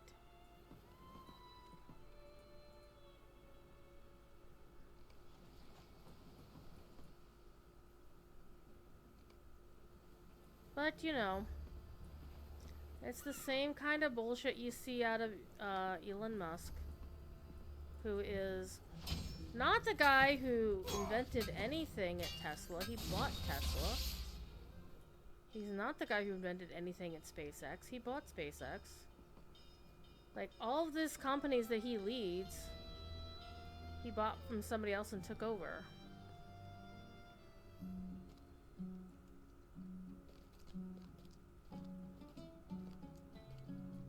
And I think the saddest thing is how many people are so happy to suck that guy's dick.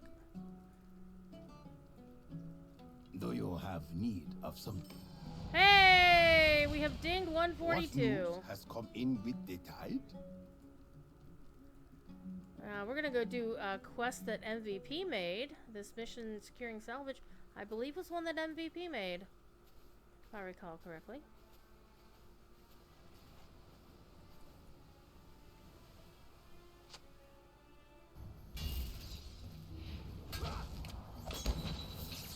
I like hitting things with lightning. It's so much fun. And I know that red line is more damage. It's just so much fun. Yellow line is just so much fun. And I can do things like this. Except he's not right here. Get your ass over here. Oh, fine. I forget it's the lightning one is the other one. I can put this down.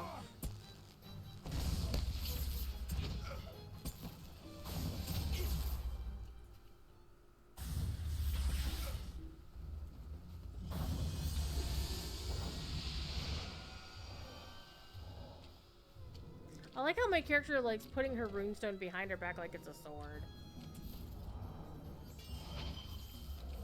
And I'm not even picking up the supply crates. I'm just going over here killing dudes on the way. I don't really care. Let's do this now. I missed. Too far away, how dare you? Fine.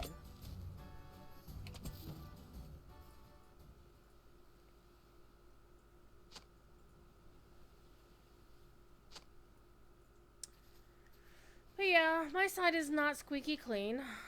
But again, I don't think they ever claimed to be, right? I'm just looking forward to the possibility that Doug Emhoff suddenly becomes the first gentleman.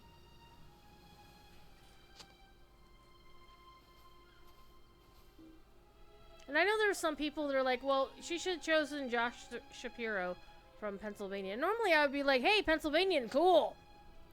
But... Or Pete Buttigieg. I love that guy too. But I think I think Tim Walz is a better choice for a couple of reasons. Number one, he is older than them. Like, you know, they're in their 40s. I think Josh Shapiro might be a little bit older. But they're not 60 years old, right? They're not in their senior citizen era.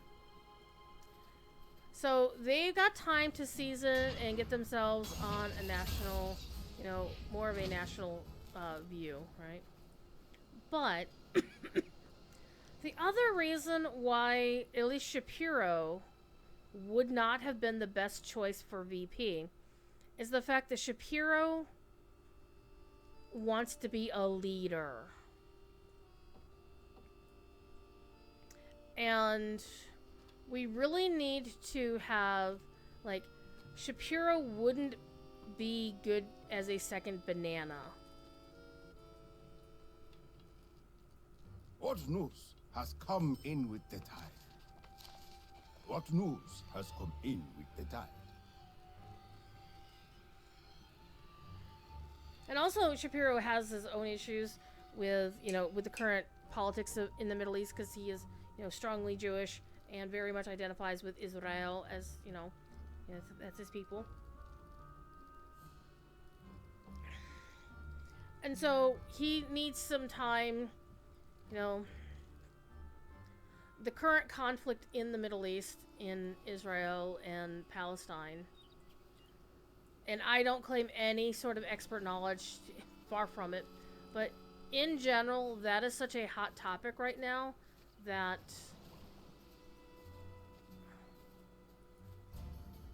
him being VP would have injured the ticket.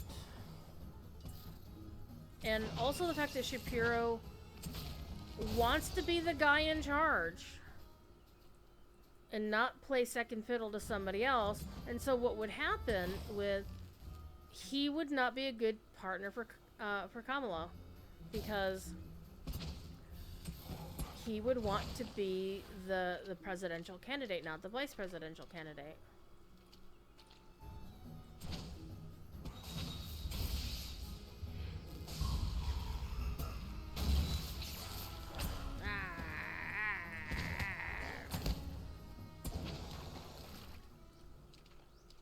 So I think Walz is definitely the better choice. He's more folksy. He's going to get... And there's also the simple fact that with Walz in Minnesota, Minnesota is basically a blue state right now. Like, I think blue has all three branches of government there. So even if his VP or his lieutenant governor couldn't step up and become governor, and somehow they got a Republican governor, well, the state legislature and the Supreme Court is all, you know, left people. So, What news has come in with the tide? I know, David Michael Roberts, welcome! And Kevin dropping the gift sub to Holly Kitty. Kevin, you are amazing, as always.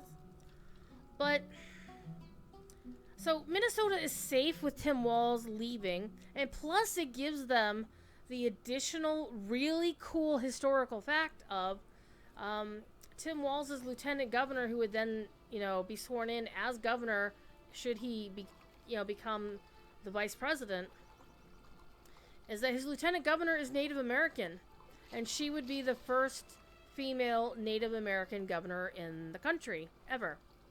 Hey, yep, this is my natural environment. So that's a good story for, the liberal side of things, the progressive side of things, is having the first female Native American governor. Hell yeah. Josh Shapiro in Pennsylvania, on the other hand, Pennsylvania is not very blue. I mean, there are blue bits. Primarily, Philadelphia is deeply blue. Pittsburgh is pretty goddamn blue. Penn State, central Pennsylvania, also is pretty goddamn blue. Penn State is right there. But the countryside, like the counties I grew up in Pennsylvania, are like the reddest county, almost the reddest counties in the state. It makes me sad to see that, but knowing the people that are there, knowing what kind of people that are there, that makes sense to me. It doesn't surprise me in the slightest that that's, that they would be, they would be Trump voters. I'm sorry I said his name, my bad, I didn't mean to say his name. But I could see that they would vote red, right? This would not be surprising to me in the slightest.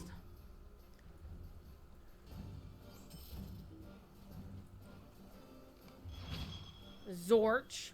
Alright, let's get this guy too. This is bonus points right there.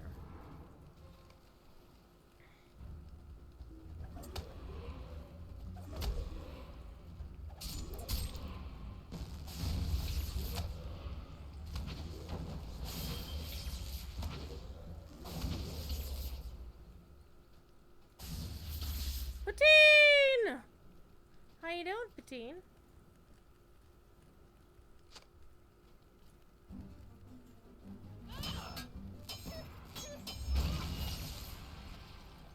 Easy peasy lemon squeezy.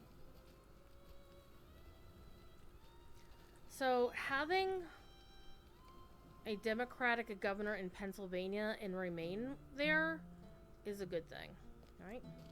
I'm talking politics, because I can talk American politics on my channel. I can't do it on the official and shouldn't do it on the official. So, whoops, I need to talk to her.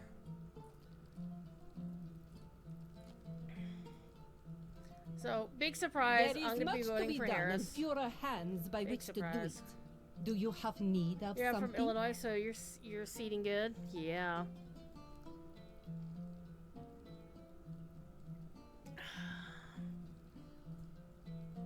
Illinois gave us Obama, and I'm good for that. I like Obama. I voted for him both times. I've never voted red. Never in my life. Setting good. Yep. So some of the other choices, the possibilities, Buttigieg would have been good because he is a really good orator. And he would have brought in, I think,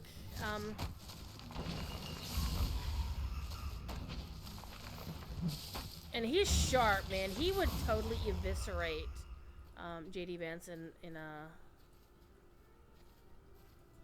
I think actually Shapiro, Buttigieg, and Walz all would have eviscerated Vance in, because I think a couch cushion probably could.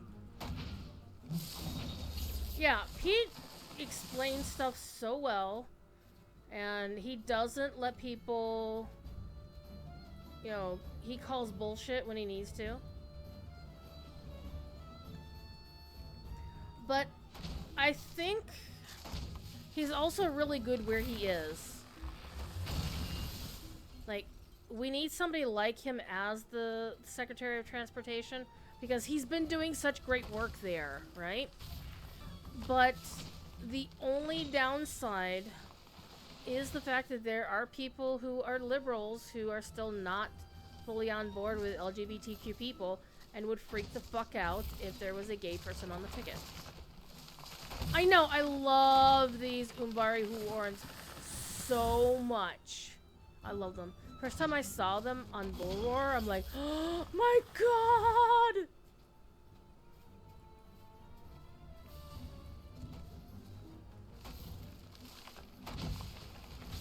But I think Walls was probably the best choice out of the ones that were on the short list. I'm trying to remember who else was also... Oh, Mark Kelly of Arizona was also mentioned as a possibility. I like him a lot. But I also think he's doing good where he is, and he's in a place where we need to retain that seat. We being, you know, the blue people.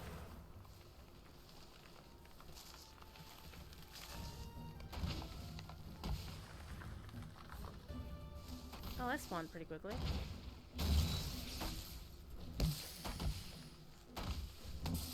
How about a little fire, Scarecrow?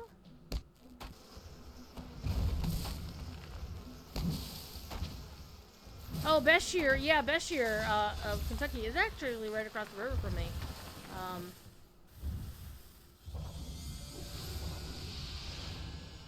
He is a Democratic governor in a fairly fucking red state. So having him there is a check and balance against the Republicans who like to cheat and gerrymander the fuck out of Kentucky.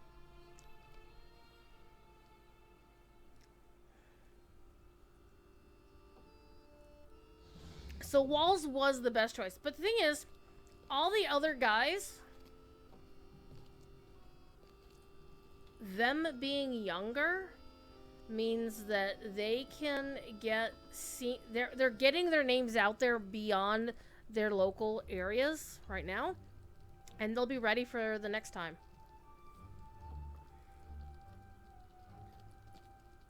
Do I think Kamala will go as a 2-term president? Do you have need of something? I don't know.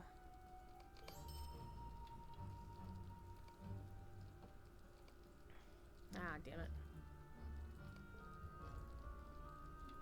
What news has come in with the tide? Infestation of crabs. This game's got crabs.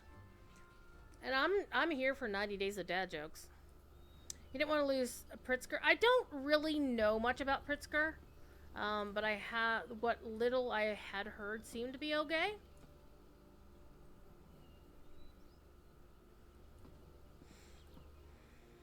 But to be fair, I had not really heard much about Walls before his name came up for a possible VP pick.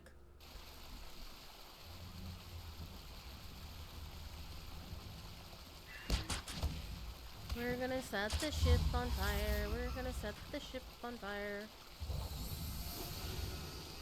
Not your horse race, but you had a news article here in Australia. I was gonna start question whether Walls was a diversity hire because the ticket needed a white man.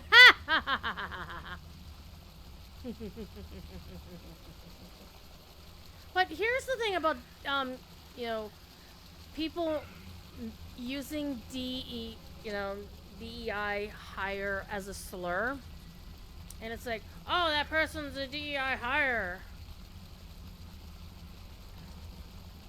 And the thing that really grinds my gears is, okay,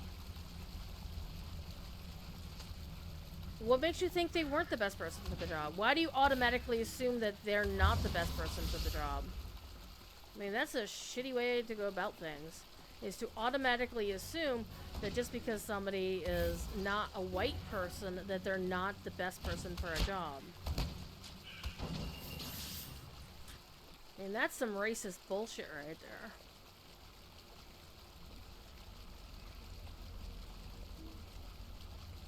I keep forgetting I can't turn away while I'm looking around.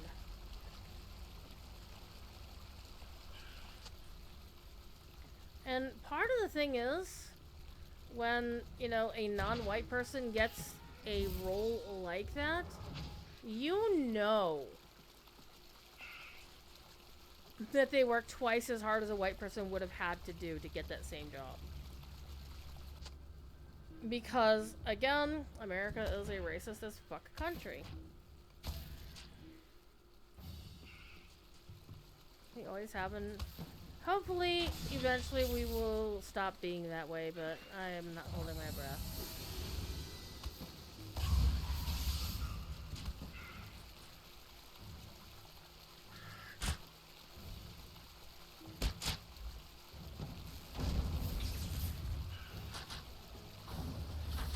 I'll play with it. I'm gonna play with this.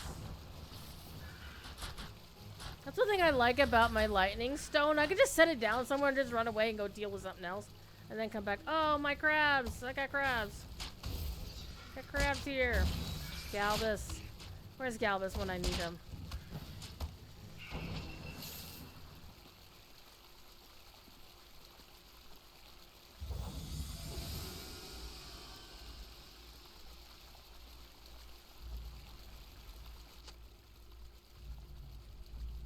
This is actually a really cool quest and that you can always hear that you've missed one of the leaks. You don't have to... Come on. Alright, come on. What's it doing?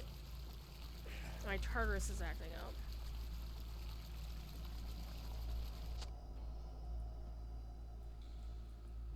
Like, it doesn't want to move. Suddenly the joystick doesn't... It wants to move back. It doesn't like strafing. It will strafe to the left, but it won't strafe... It'll strafe to the right, but it won't straight to the left. There it goes.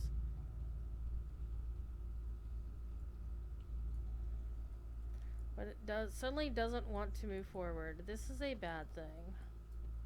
Alright, well I guess we're going back to old school, not using the joystick. On Angmar, Phoenix the Burglar. Yeah, Holly, I'm aware. I looked earlier today. I never spoke to the person on Angmar. I did speak to the person on Mordor when the server first came up. And they tried to feed me a line about how they had the name on other servers. I'm like, no, you don't, because I do.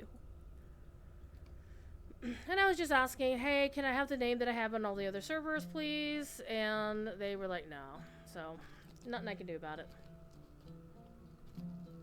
Somebody's hogging the name, and I can't do anything about it. Might you spare a moment? Ship of Wraiths. Hi, Scamper. Scamper cat. What news has Got a work come meeting in soon. with Nice the to see stuff tide? a long way from the Yeah.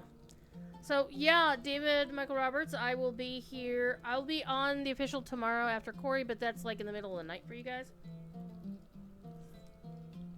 But I assume I won't be done with my mission here by Saturday night, so I'll be here Saturday night too.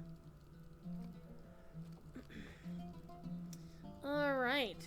Let's go do the Ship of Wraiths. Somebody stole Bloodborne's name too. Hi, TD. How you doing? Yeah, because people are dicks.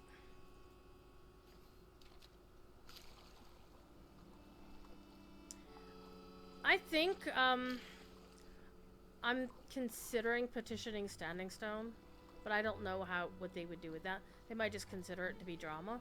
But on the other hand, I mean, Bloodborne, it's his actual name. His actual brand name. And the fact that he could probably reasonably prove that somebody's doing it just to fuck with him. You know, to troll specifically. In my case, you know, Phoenix isn't my actual name. Though I do have to be grateful for the fact that nobody can actually create a character named Druidspire. Excited for tomorrow's big show. Tell us about your big show tomorrow. Tell everybody who's watching or who's in chat about your big show tomorrow.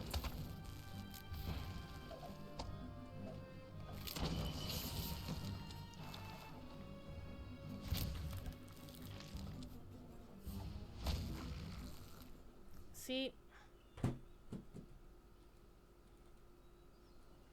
this is kind of annoying me. I want to unplug it and plug it back in, but I'm also busy. I'll do it after the stream. Have a good night, Holly. Thank you for being here.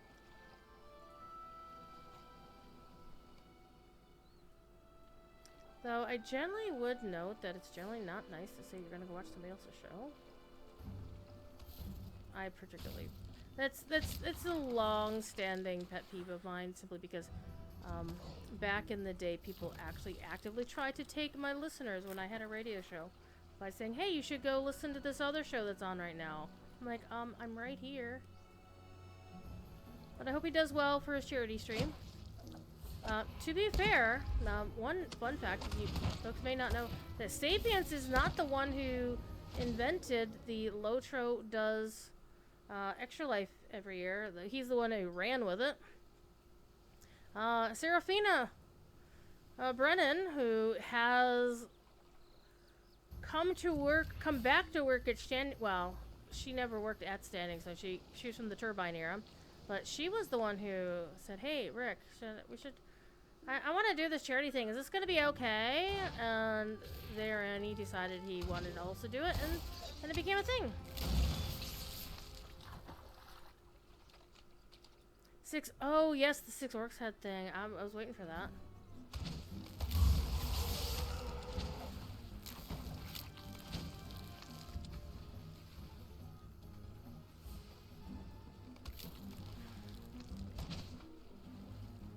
And that starts at 10 o'clock.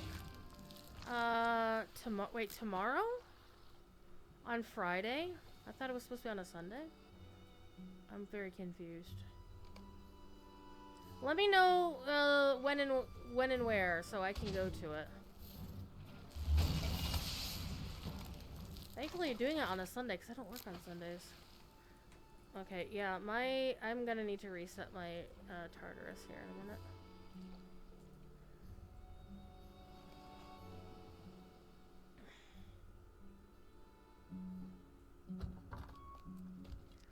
Sunday the 11th, 10 p.m. server time at the Pony on Landval. Don't confuse me. I'm always so confused. Oh wait, one thing I want to do. I want to go back and talk to this butthead over here. Hey. Umbar is a free city at last. I just want to travel. Oh, hey, I can get this now. This is what I want. Give me that. Hey, new travel point. Tomorrow's big show is iOS on Gwahir.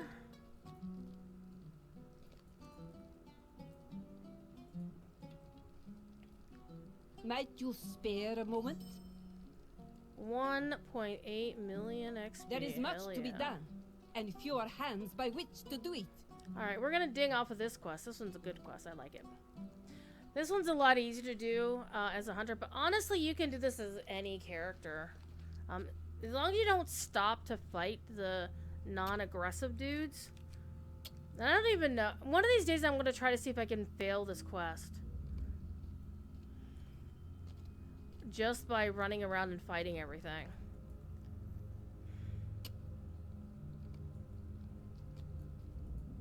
We're not doing it tonight because I'm busy.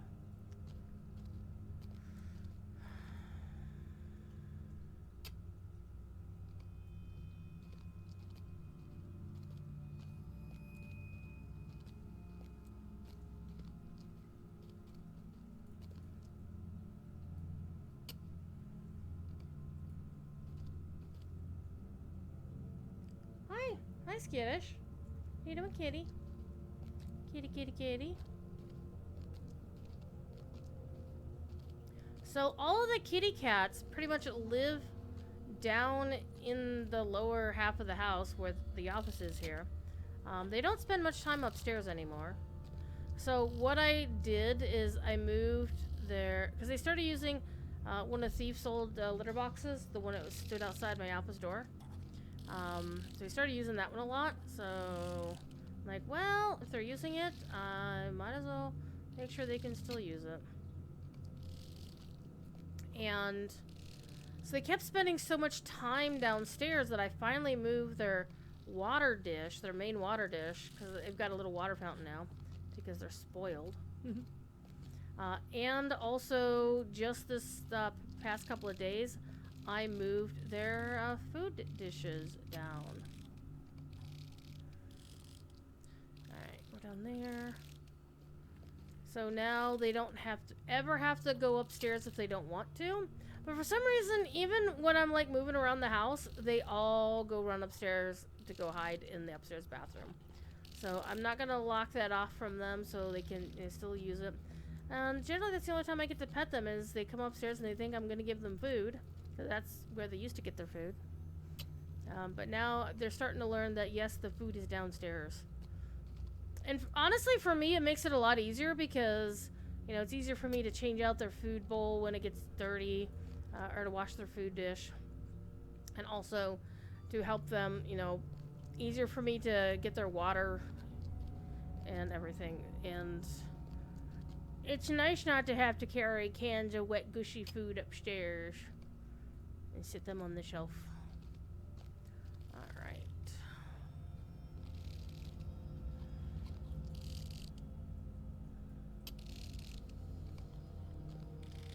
Okay, I missed a miner somewhere.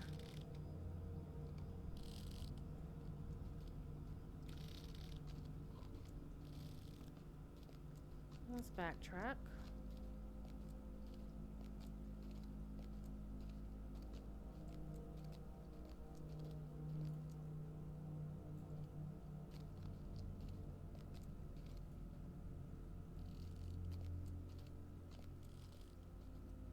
It feels so weird to be hopping through this like Tom Bombadil. Let's go along here.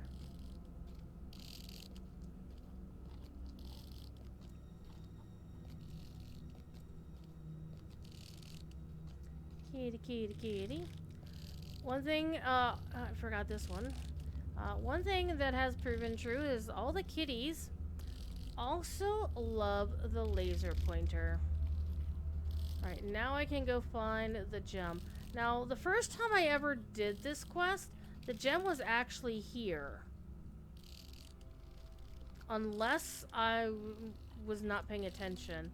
But every other time since then, the gem has always been down this path down this way.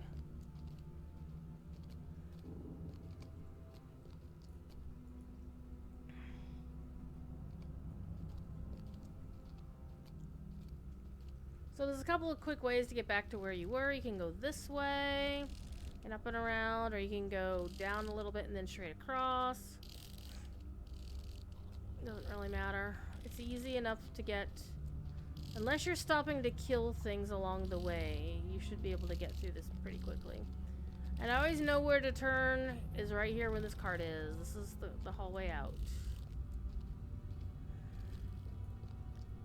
There we go.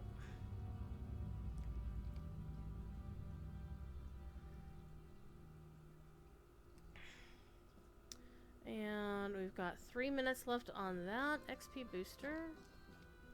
Let's turn in this quest.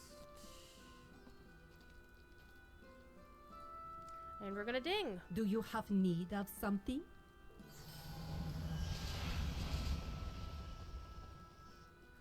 Alright, next round of missions, we're gonna go to Vernozel. Because one cool tree graphic deserves another.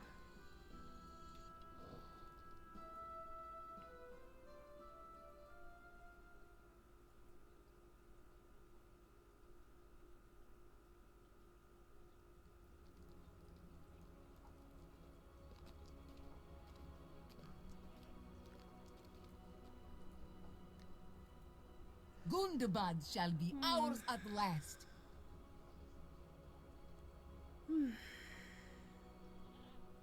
I don't know if I've ever done this, and I don't really care. You are welcome among us, friends. I'm just gonna grab these so Gloria I don't waits have the us. quest thing. Gundabad shall be ours at last. Yeah, do that thing. Alright. Let's go do some missions. Horin! Let's Your go! back to the past and to the wind. Put your back to the wind? What? What is your problem, man?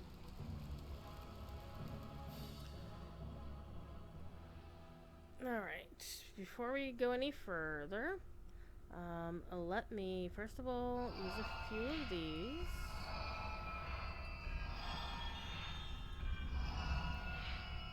One thing I noticed I forgot to do is to go into...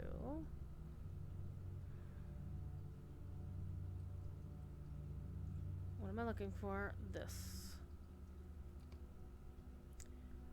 I was looking for this. And I was looking for this. And I'll take those two.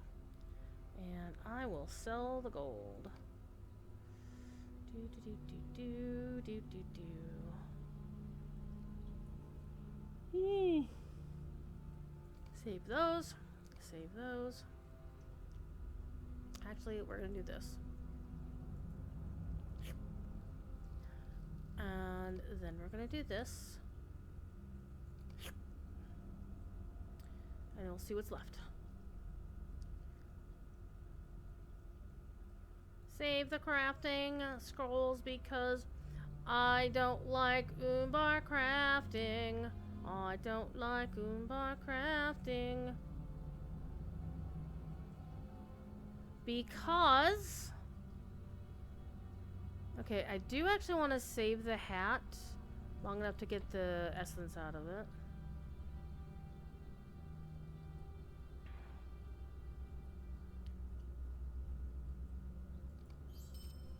There we go.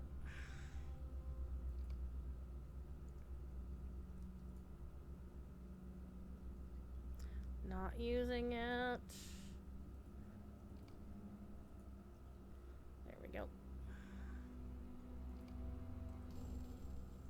Hi. Okay, I need to now use one of those. We're gonna recover treasure. All over one boom.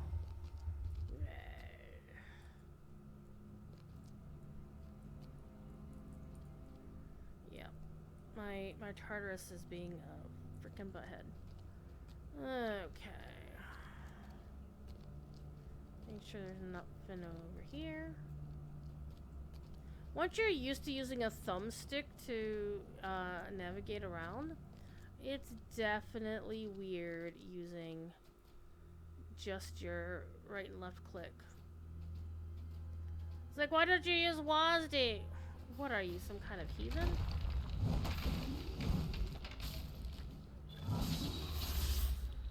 Hell yeah. I'm gonna kick this guy. Are you trying to kill me? Fall down, go boom.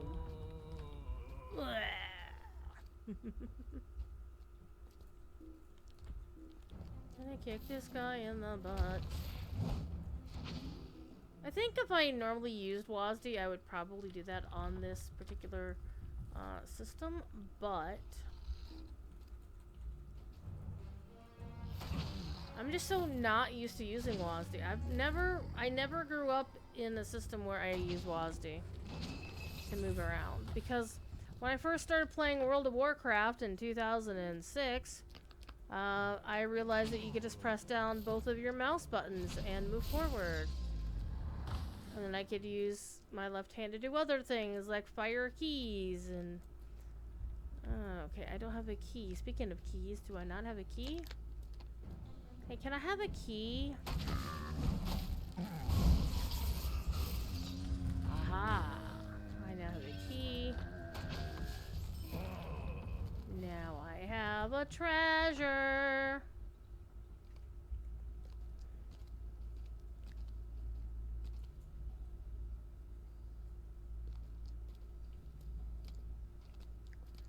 So tomorrow, I don't know if I will stream after my official show, because my official show gets over at 6. And I kinda don't like streaming all day long.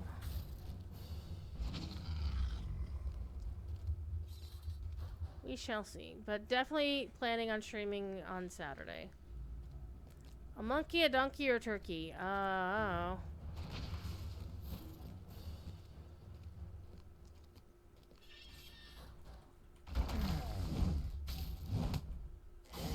Gotcha.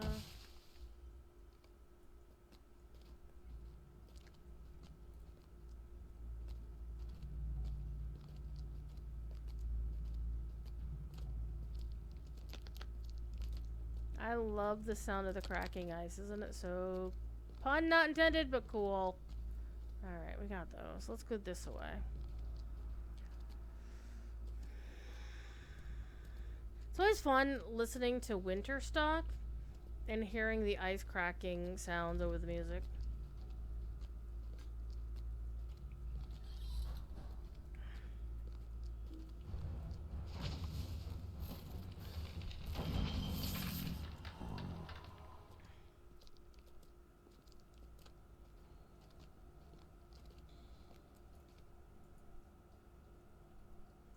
Notice how they carved a cushion into this? It's like, yeah, we're gonna make it look like it's got a cushion. Why the fuck not, right?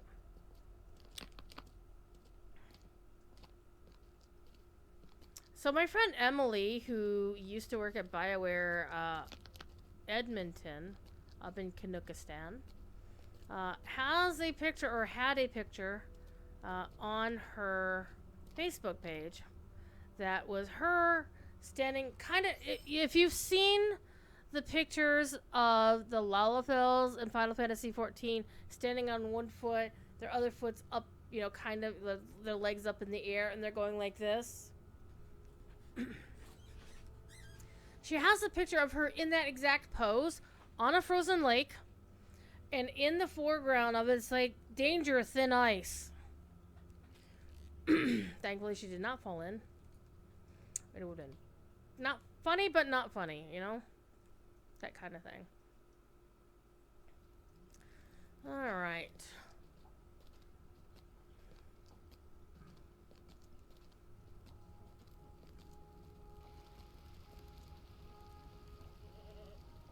We have come too far to turn back now.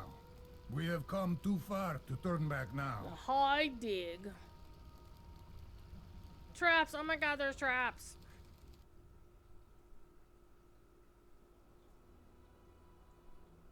Don't fall down this one. This one can be fun, but this one can also be kind of annoying.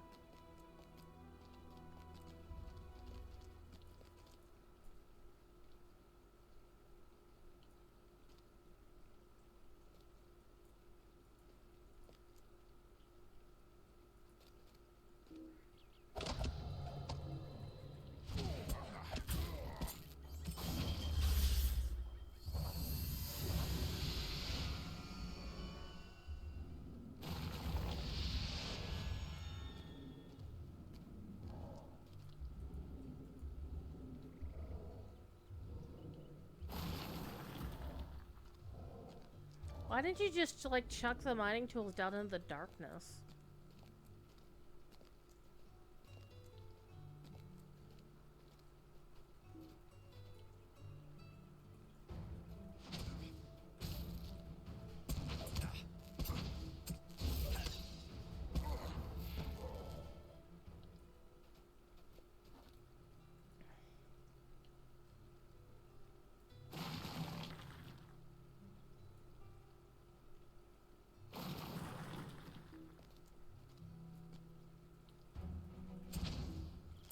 Who would have thought that Dour Hands, dwarves that we originally meet in 2007, would still be a member of the story to this day. Though, I think their story is pretty much... I don't know. Maybe Maid of Lions will come up with a cool idea. Actually, Maid of Lions would come up with a cool idea, because he's a smart boy. But how Dour Hands could still be a factor in current story. But I think their story is currently in a good spot to be on the shelf for a while.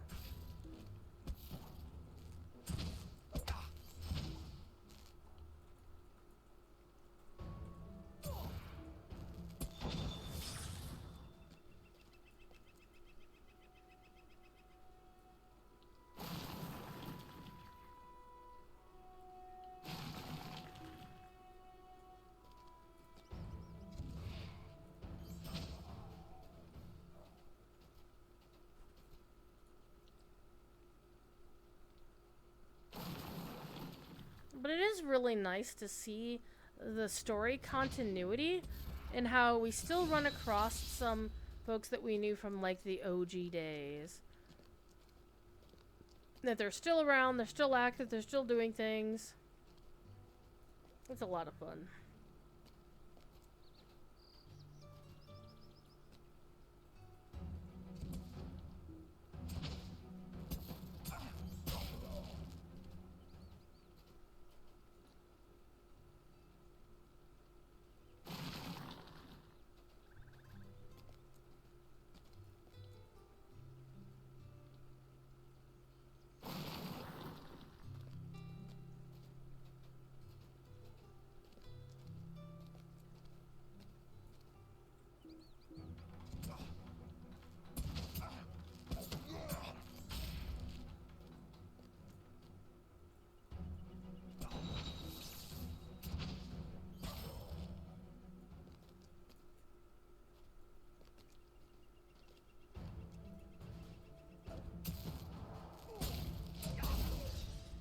Thinking, what could I have for it's also time for snacks.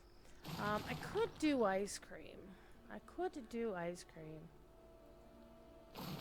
However, I'm kind of feeling the need for actual food. I mean, I love ice cream, as you know, but I'm feeling like I haven't had enough actual regular food to eat today. So I think what I might do, I have a can of corned beef hash.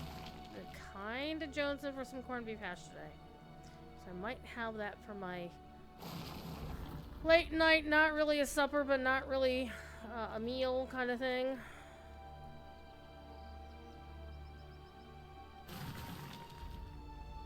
Notice how it's not raining in here? Not precipitating, but it's definitely precipitating out here. You jerk.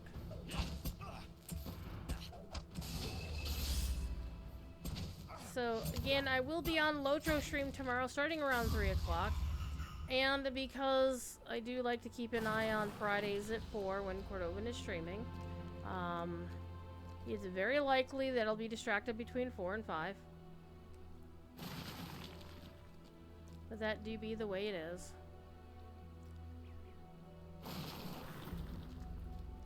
Alright, I need one more set of mining tools.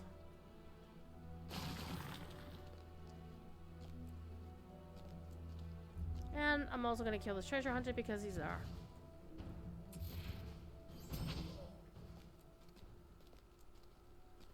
Well, there's a mining tool, so that's bonus.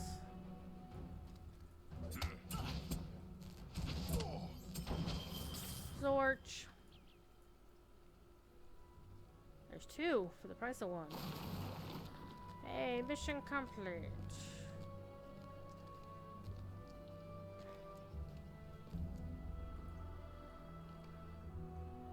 Oh crap, I forgot to click on the box.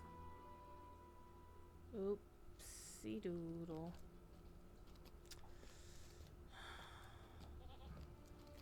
Well, it's just a couple of tokens, as long as I don't make a habit of doing it. It's almost time to go. We've come too far to turn back now. A lost expedition. Never underestimate. No! I hate the Lost Expedition quest. I'm gonna do King of Claws. Never underestimate the enemy.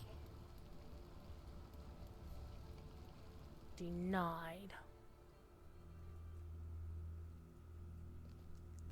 Alright, this one was actually quite fun the last time I did it. And I really do like the textures of a lot of these rocks. You know me, I love glowing crystals. Glowing crystals are cool. But the actual textures on the rocks are pretty fascinating to me. Especially the ones that got, like, inlaid gemstones. I'm like, Scenario, you need more of these.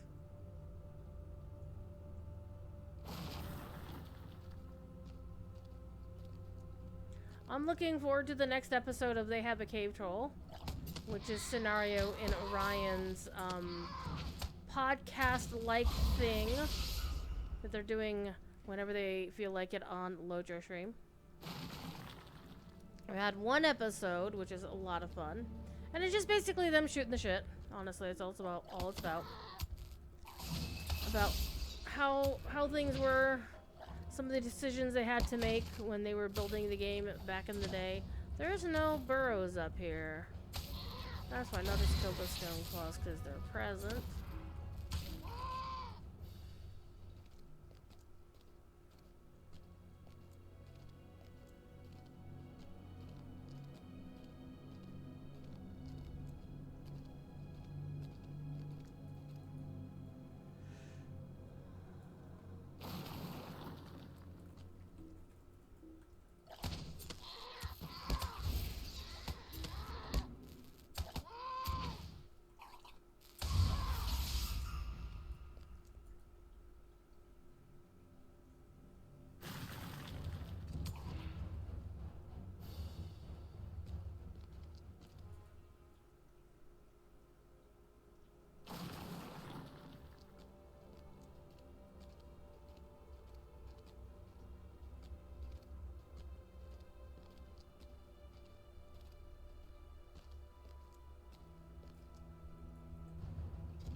One shot, one kill.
Rumble, rumble, rumble! Let's get ready to rumble!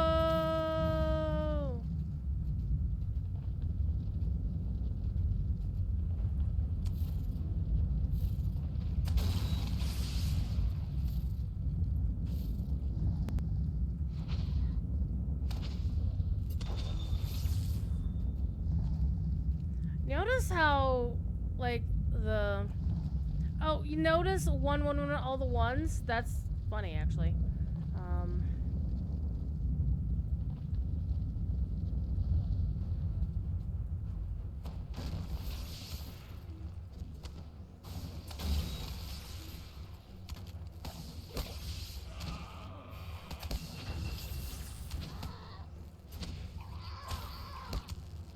Notice how it looked like they have, like, horns that got shorn off. It reminds me of cows. True fact, if you didn't know this, that like your average milk cow that doesn't have horns, they're born with horns.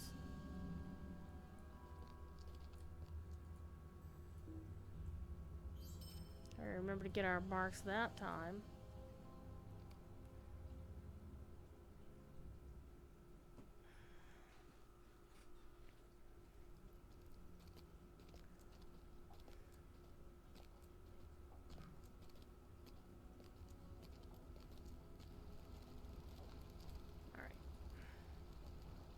Aye.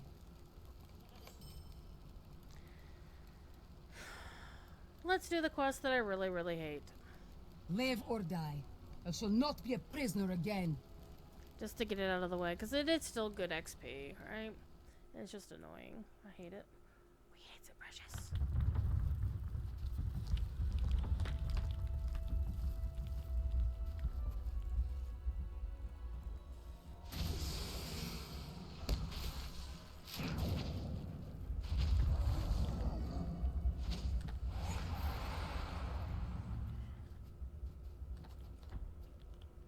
Alright, 1.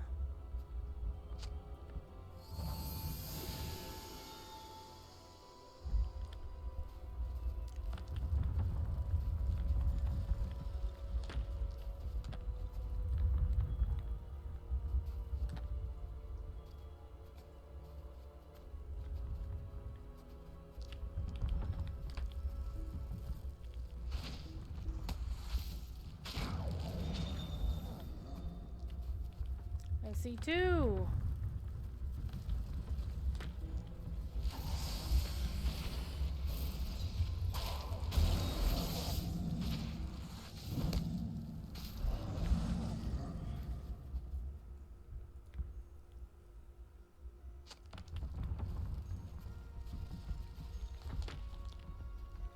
See 3.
Zorch.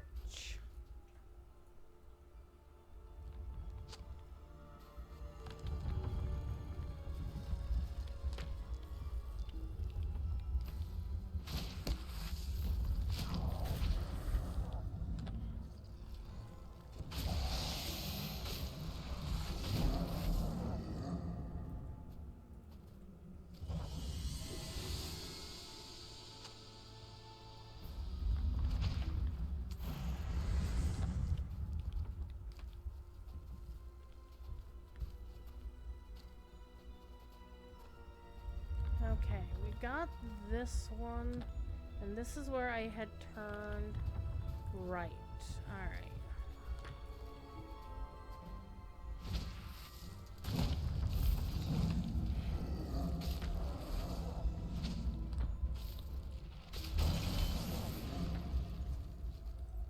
Now we go left.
One shot, one kill.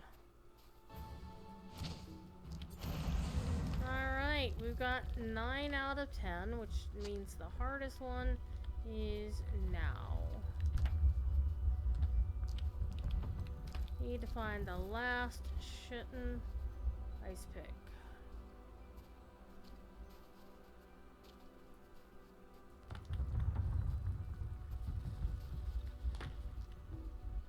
I see it over there.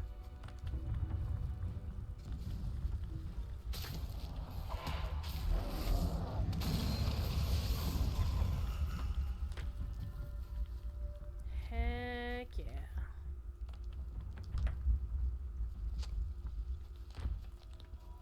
And because I like to do a thorough job of things,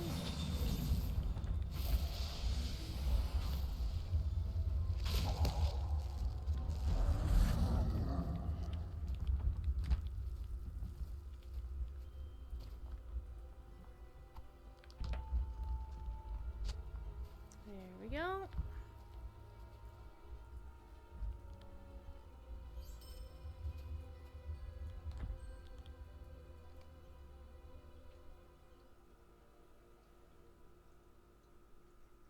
That one wasn't that bad that time.